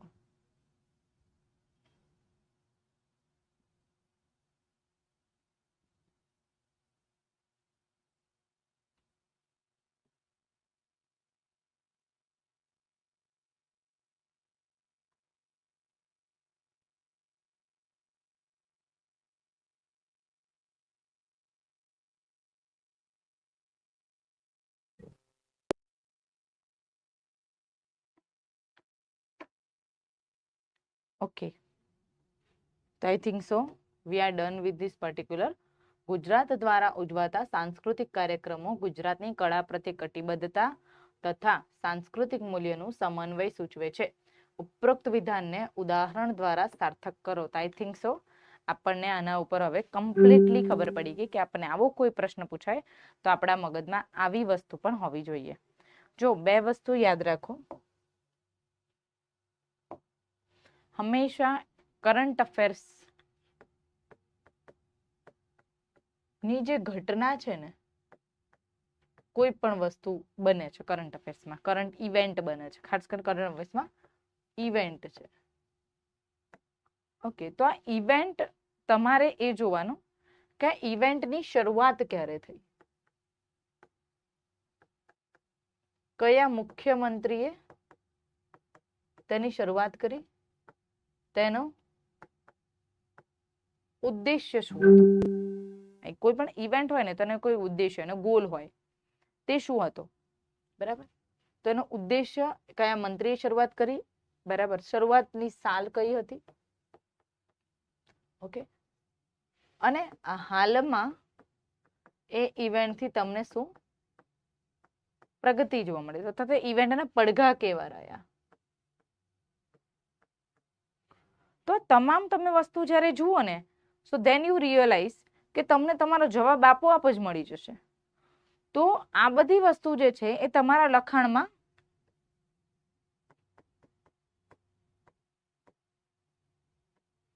ફોર્ડર્સની ભૂમિકા ઊભી કરે. શેની ભૂમિકા ઊભી કરે? ફોર્ડર્સની ભૂમિકા ઊભી કરે. ઇવન ધો આ તમને ખાલી અહીંયા નહીં, પરંતુ ગુજરાતી નિબંધ, એસે રાઇટેશન, ઓકે, નિબંધ લેખનમાં, આ તમામે તમામ જગ્યાએ તમને ઉપયોગી રહે. ધેટ ઇઝ વાય ન્યૂઝપેપર એ તમારા માટે ચાવી સ્વરૂપ સાબિત થશે. બીકોઝ આ બધી ઇવેન્ટ ક્યાં આવતી હોય? ન્યૂઝપેપર. આ ન્યૂઝપેપરની સાથે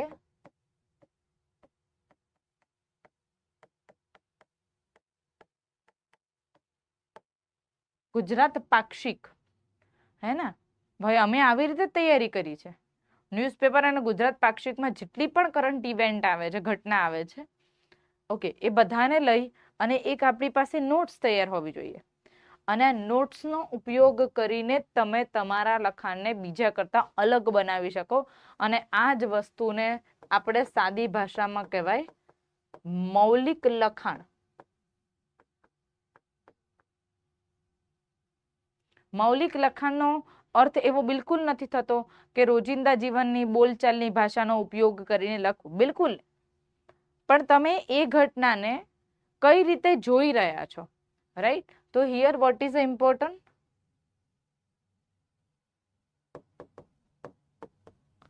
analysis is very important. Okay, કોઈનામાં એવો કોઈ સુપર પાવર નથી બેટા, હે, કે ભાઈ તમે કહો અને એ ડાયરેક્ટ તમારો જવાબ આપે. એ પોતે એટલો અભ્યાસુ હશે ને તો જ તમારો સીધો જવાબ આપી શકશે, બાકી કોઈ ના આપી શકે. અને કોઈ એવું નથી થઈ ગયું કે ભાઈ વિદ્યાર્થીઓ જેવો પ્રશ્ન પૂછે ને એવો સામેલો જવાબ શરૂ કરે. એ કોઈ ફેકલ્ટી હોય ને તો પણ બેટા ના આપી શકે. સીધો જવાબ તો શક્ય જ નથી. એના માટે તે વ્યક્તિએ બેકગ્રાઉન્ડમાં ક્યાંક ને ક્યાંક કઈક જગ્યાએથી મહેનત કરેલી અથવા તો પોતે પણ ક્યાંકથી જોયેલું હોવું જોઈએ. એમાંય ખાસ તરીકેથી જો કલ્ચર જેવો કોઈ સબ્જેક્ટ આવે તો you must have to know about many more thing, કે જેમાં બહુ ડાયવર્સિફિકેશન તમને જોવા મળે. Culture is subject of the diversification. હા, તમને જીઓગ્રાફી છે, હિસ્ટ્રી છે, એમાં બધું ફિક્સ છે કે ભાઈ આટલું આટલું આટલું આટલું આવે. તો એ વ્યક્તિ એવું ચોક્કસપણે કહી શકે કે ભાઈ હું છું તો ભાઈ આપણે તો ભાઈ આ ભેગો આ ક્વેશ્ચન આ બાજુ જવાબ. પણ એમાંય જો તમને આર્થિક ભૂગોળનો પ્રશ્ન પૂછી લીધો, તમને સામાજિક ભૂગોળનો પ્રશ્ન પૂછી લીધો, તો ભાઈ એમને ફાફા પડી જાય. સમજ્યા? તો એવું નથી કે ભાઈ ફાફા, પણ આના માટે તમારી કેવી પૂર્વ તૈયારી કેટલી સ્ટ્રોંગ છે એ ઓલવેઝ આધાર રાખે છે. ઓકે, બેઠા ભેગું જીપીએસસી ની તૈયારીમાં પ્રિલિમના ભેગું મેન્સની તૈયારી 100% થઈ શકે, પણ એ આવી રીતે તૈયારી થઈ શકે. ઓકે, તો કહેવાનો અર્થ મારો એ છે કે કોઈ ખોટા પેલામાં નહીં આવી જવાનું કે ભાઈ સાહેબ એટલે સાહેબ ને મેડમ એટલે નહીં ભાઈ, તમે ક્યાં, એ બધા તો બરાબર છે એમના રસ્તે, અને એમના રસ્તે બરાબર છે એટલા માટે જે તમારી સામે ઉભા છે, તમારી જોડે નથી ઉભા. પણ આપણે આપણો ગ્રોથ જોવાનો બેટા, આપણે આપણો ગ્રોથ જાતે નક્કી કરવાનો, આપણે જાતે ગ્રૂમ અને ગ્રો થવાનું છે. સો ધેટ ઇઝ વાય આ બધી જ વસ્તુ, આ બધી એક્સરસાઇઝ તમારા માટે બહુ જ ઇમ્પોર્ટન્ટ છે. ઓકે, હવે એક નવો પ્રશ્ન તમારી સમક્ષ આજે આપણે વાત કરીએ છીએ, જે આજના લેક્ચરનો છેલ્લો પ્રશ્ન છે. ઓકે,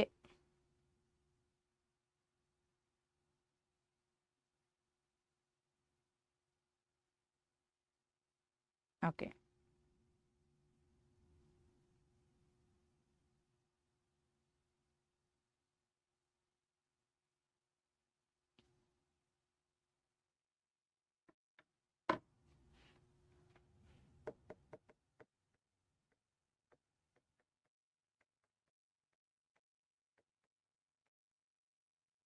ગુજરાતી સિનેમાને વિકાસ થવા માટે કેવા પ્રકારની સમસ્યાઓનો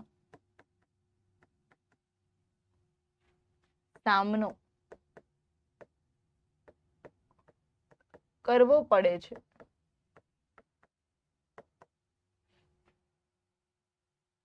તેમાં કેવા પ્રકારના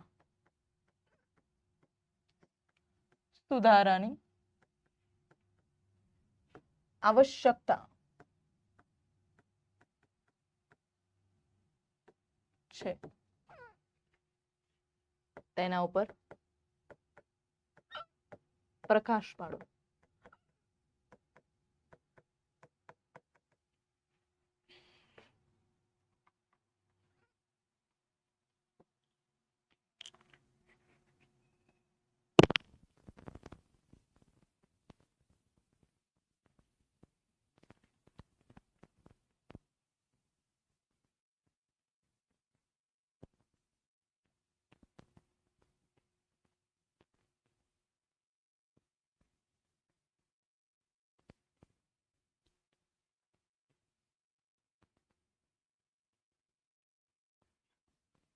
તમને કોઈ આવું કે બરાબર, તો તમે એનો ઇન્ટ્રો કેવી રીતે લખો? 2 મિનિટ તમને આપું છું, આનો ઇન્ટ્રો વિચારો. ભલે તમે મારી સમક્ષ નથી બેઠા, પણ just pause my video and just think about it. If this kind of the question is arise in your exam, what do you think about it?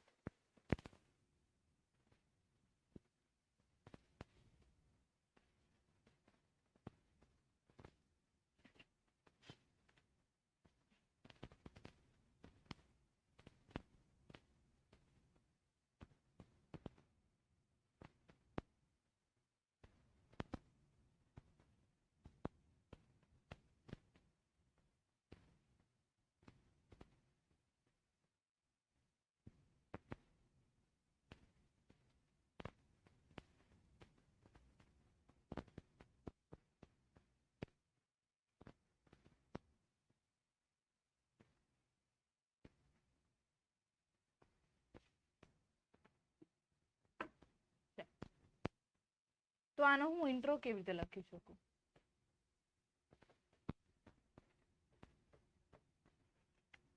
Okay, તો પહેલા તો તમને ખબર હોવી જોઈએ કે ગુજરાતી સિનેમાને ઢોલીવુડ કહેવાય છે. ગુજરાતી સિનેમાને ઢોલીવુડ તરીકે ઓળખવામાં આવે છે.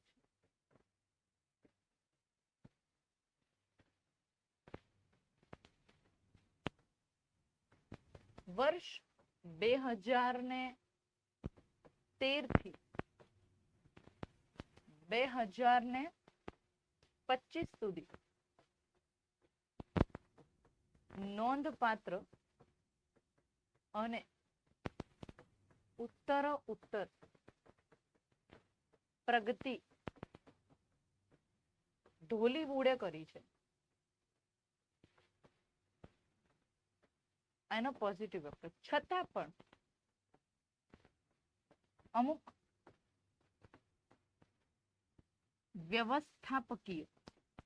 વ્યવસ્થાપકીય અને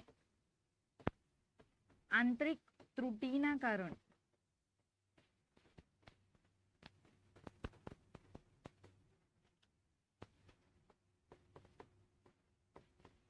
વધુ ઊંચાઈ આંબવામાં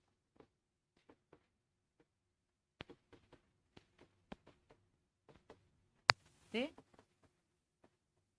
નિષ્ફળ સાબિત થાય છે. ઓકે, હવે આના તમારી પાસે પોઈન્ટ્સ હોવા જોઈએ કે તમે કયા કયા પોઈન્ટ્સ ઉપર ચર્ચા કરવા માંગો છો. ઓકે, તો આનો પહેલા હું જે પોઈન્ટ ઉપર ચર્ચા કરીશ, ઓકે, એ છે અહીંયા તમને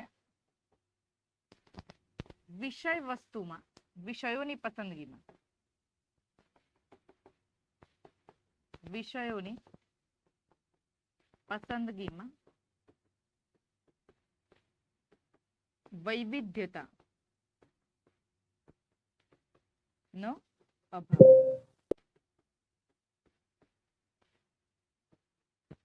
વિષયોની પસંદગીમાં વૈવિધ્યતાનો અભાવ. અહીંયા હું વર્ષ 2024 સુધી જો હું વાત કરું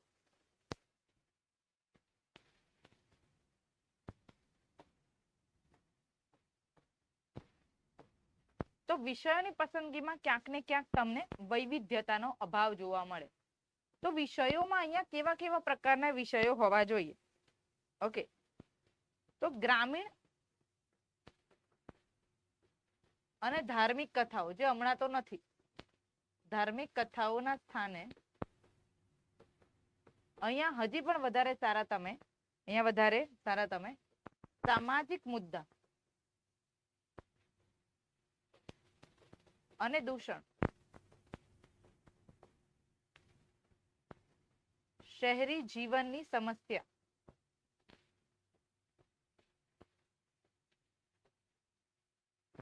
પછી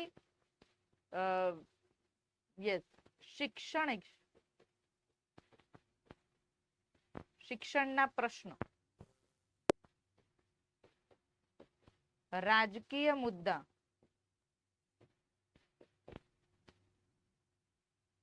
ઓકે, આ બધાને તમે આવરી શકો છો. બરાબર છે. એની અમુક ફિલ્મો પણ બની છે, જેમ કે એક્ઝામ્પલમાં લેવામાં આવે કે હેલ્લારો મૂવી.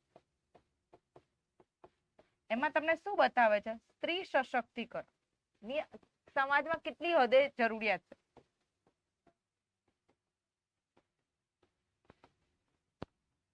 એકવીસમું ટિફિન,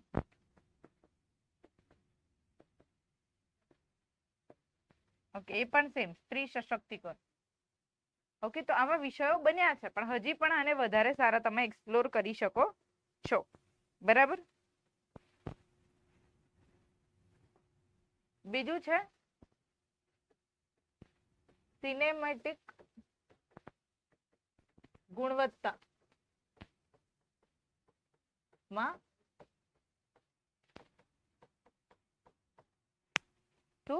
સિનેમેટિક ગુણવત્તામાં સુધારો. હવે સિનેમેટિક ગુણવત્તા જે છે, બરાબર, છેલ્લા 10 વર્ષમાં તેમાં વ્યાપક સુધારો થયો છે. માત્ર ગુજરાતમાં નહીં, પરંતુ વિશ્વભરમાં સ્થળો એ જઈ શૂટિંગ કરવામાં આવે છે.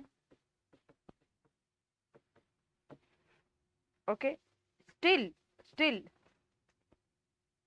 એના એડિટિંગ, સાઉન્ડ, VFX,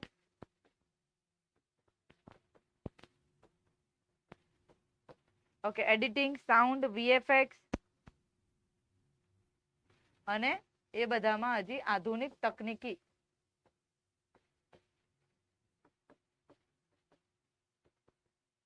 લાવવાની તમને આવશ્યકતા સર્જે.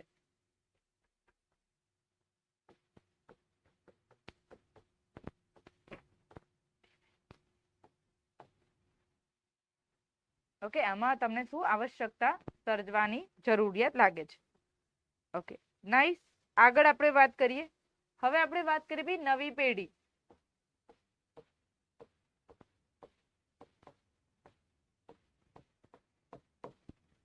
ઓકે, તો આનાથી નવી પેઢીના લેખકો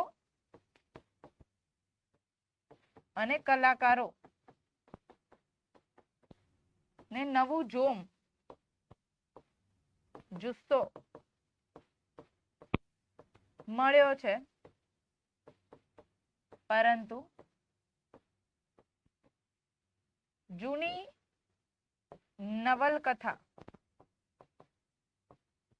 પર હજુ કામ કરી પ્રાચીન સમાજને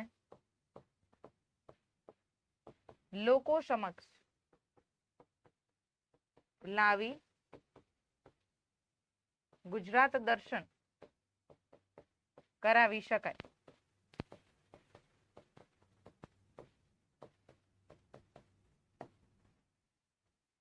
ઓકે,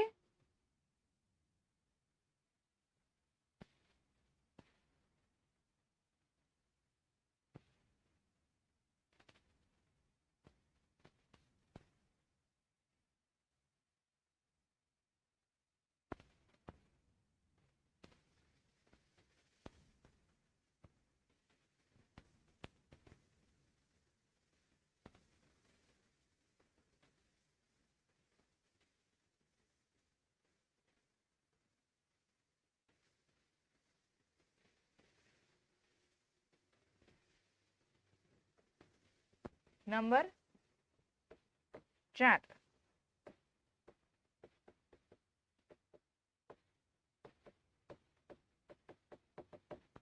સૌથી મુદ્દો રહ્યો મર્યાદિત પ્રેક્ષકોનો.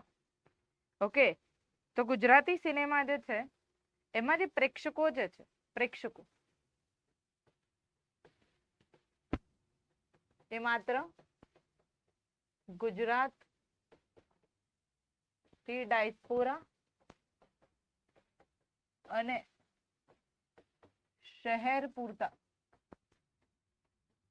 મર્યાદિત છે. અંતરિયાળ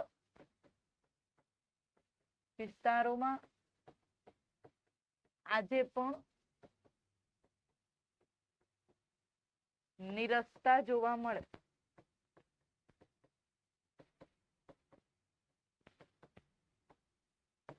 ડબિંગ અલગ અલગ ભાષાઓમાં થવાની આવશ્યકતા આજે પણ છે. Just a minute, I will come.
લખી શકો તમે.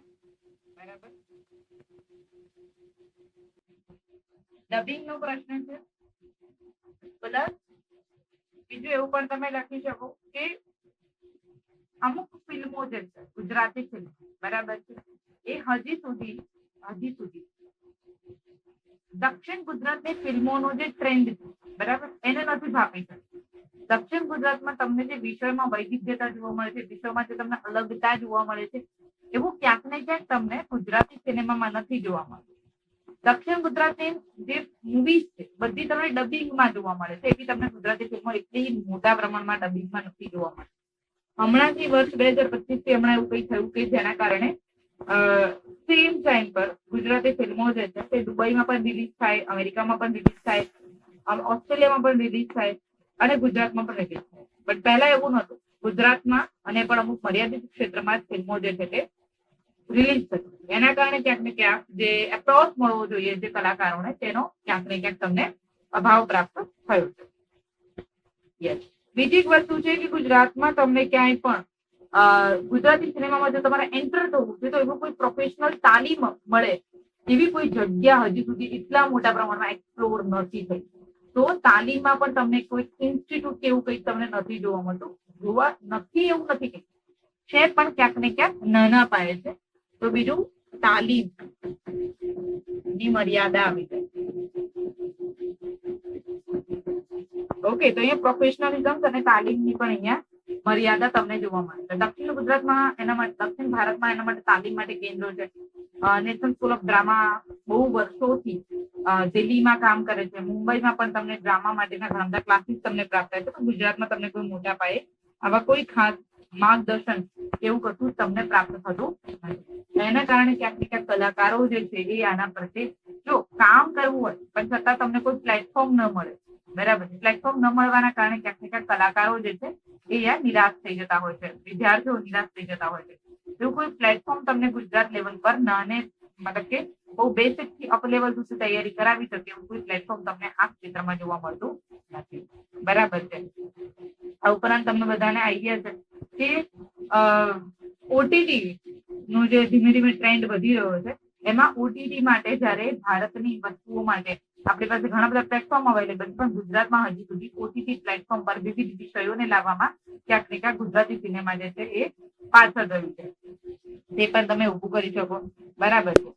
ગુજરાતમાં એવું છે કે ભાઈ સમાજ એક ચોક્કસ પ્રમાણે તમને એક જગ્યાએ ઢળેલો જોવા મળે અને એટલા માટે અમુક પ્રકારની માનસિકતાને હજી પણ આપણો સમાજ જે છે તે એક્સેપ્ટ કરવામાં એ નિષ્ફળ રહ્યો છે. બરાબર. તો વેસ્ટર્ન તો વાત તો દૂર જ આવે કે વેસ્ટર્ન સંસ્કૃતિનો ગુજરાતમાં કોઈ સિનેમા પર પ્રભાવ પડે, પણ અહીંયા સ્થાનિક વિષયો છે એને પણ પૂર્ણ રીતે કવર્ડ કરવામાં ક્યાંક ને ક્યાંક ગુજરાતી સિનેમા તમને અહીંયા નિષ્ફળ જોવા મળે છે. બરાબર છે. યસ. ફિલ્મો જે છે એનું સ્થાનિક લેવલ પર જ ખાલી એને બ્રોડકાસ્ટ કરવામાં આવે છે, પણ નેશનલ અને એ લેવલ પર એને કોઈ પ્રકારનું બ્રોડકાસ્ટિંગ આપણને અહીંયા પ્રાપ્ત થતું નથી. ઓકે, તો તમે અહીંયા એ લખી શકો. હવે ગુજરાત સરકાર આના માટે કોઈ પ્રયત્ન કરે છે, તો અહીં ગુજરાત સરકાર માટે તમે અહીંયા બે વસ્તુની પોલિસીની વાત કરી શકો. ગુજરાત સરકાર હેઝ અ પોલિસી.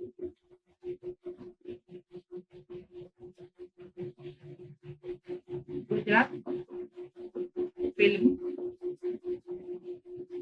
પોલિસી 2016 અને બીજી વસ્તુ છે સિનેમેટિક ટુરિઝમ પોલિસી 2022 થી 2017. ઓકે.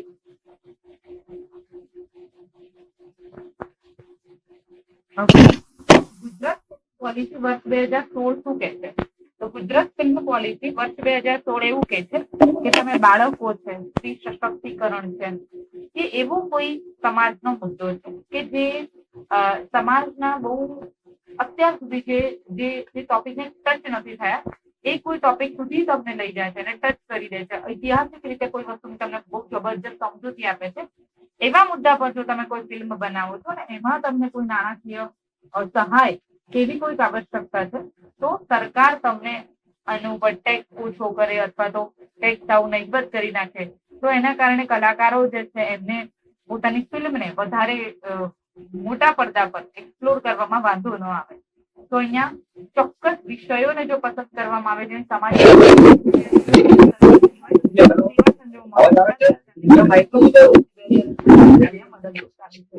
અને તેના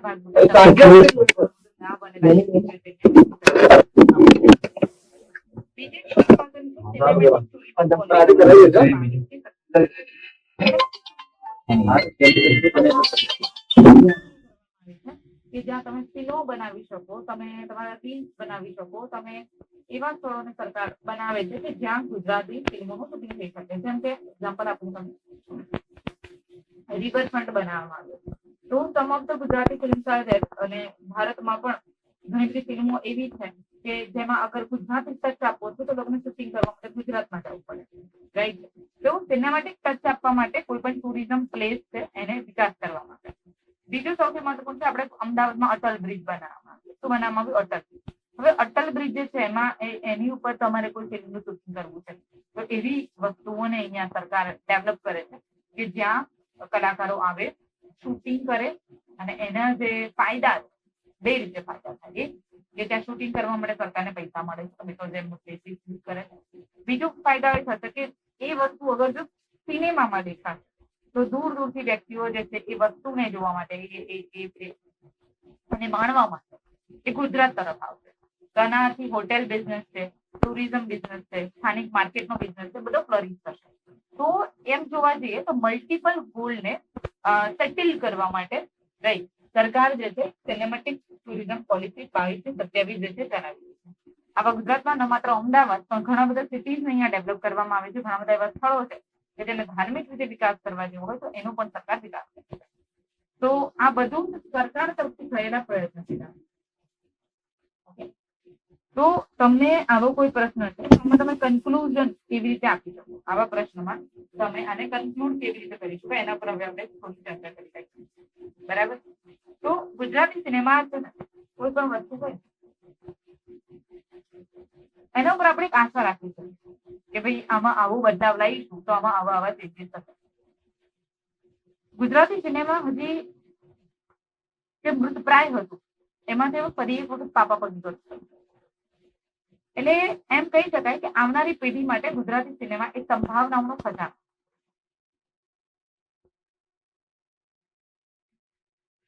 ગુજરાતીઓ ધારે તો શું ન કરી શકે. એટલા માટે ગુજરાતી સિનેમા એ આવનારા ગુજરાતના ઉજ્જવળ ભવિષ્ય માટે સંભાવનાઓનો ખજાનો. આથી ગુજરાતી સિનેમા ની સમસ્યાઓને નાથી ગુજરાતી સિનેમાની સમસ્યાઓને નાથી ગુજરાત સરકાર સ્થાનિક કલાકારો ને મળી અને સામાજિક મુદ્દાઓ પર ચર્ચા કરી અને જો તેના અંતર્ગત ગુજરાતી ફિલ્મ બને તો ગુજરાતને અને ગુજરાતની સમસ્યાઓને ગુજરાતની સંસ્કૃતિને એક વિવિધ સ્તર ઉપર પહોંચાડી શકાય છે. સમસ્યાઓનું સમાધાન પણ થઈ શકે છે કારણ કે તે બહોળા પ્રમાણમાં સમાજને સંદેશ આપવાનું કાર્ય કરે છે. અને આથી ગુજરાતી સિનેમાનો વ્યાપ દરેક સ્તરે વધવો એ આજની યુવા પેઢી માટે વરદાન સ્વરૂપ. ઓકે, તો આવું તમે લખી શકો છો કયા પ્રશ્નમાં ગુજરાતી સિનેમાના વિકાસ થવા માટે કેવા પ્રકારની સમસ્યાઓનો સામનો કરવો પડે છે, કેવા પ્રકારના સુધારાની આવશ્યકતા છે. તો આવું તમે જો લખો તો I think so your answer is getting too good and you have a good marks in your exam.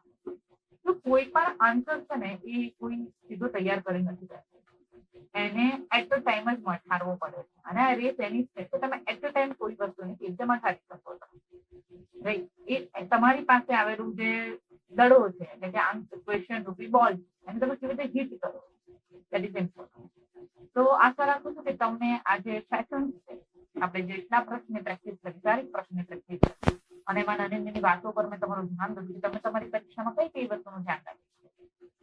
તો મેં તમને જે ધ્યાન દોર્યું એ તમને ગમ્યું હશે અને એના ઉપર તમે પ્રયત્ન કરશો.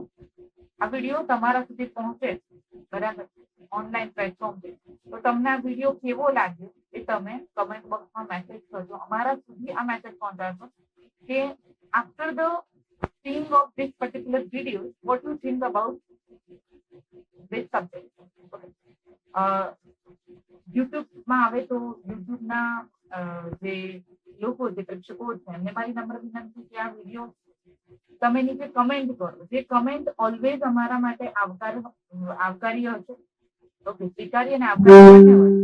કારણ કે તમે જે પ્રમાણે ઈચ્છો છો એ પ્રમાણે અમે કામ કરશું, વધારે કટિબદ્ધતાથી કરશું. બરાબર છે. અને તમને કોઈ એવો પ્રશ્ન હોય કે જેનો તમે જવાબ નથી જોતો, બરાબર, તો તમે ક્વેશ્ચન નીચે કમેન્ટ બોક્સમાં લખી શકો છો. અમે એ કમેન્ટ જોઈશું તો અમે ચોક્કસ એ જ કમેન્ટમાં એના મુદ્દાઓ લખી અને તમને જવાબ આપીશું. તો આશા રાખું છું કે તમને આ પ્રેક્ટિસ સેશન ગમ્યું હશે. અહીંયા આપણે આ પ્રેક્ટિસ સેશનને પતાવીએ છીએ. અને ભવિષ્યમાં આમને સામે મુલાકાત થાય તો મળી અને આપણે વધારે સારી રીતે નવા પ્રશ્નોને આપી શકીએ. ત્યાં સુધી આવજો. Thank you very much. ધન્યવાદ. મળીએ છીએ નેક્સ્ટ સેશનમાં ફરી એક વખત. ત્યાં સુધી આપણે પ્રેક્ટિસ કરતા રહેજો. Practice max the main perfect. અને આપણે પરફેક્ટ બનવાની રેસમાં છીએ અને એટલા માટે પરફેક્ટ બનવા સુધી આપણે જવાનું. ઓકે, આવજો. જય હિન્દ, જય ભારત.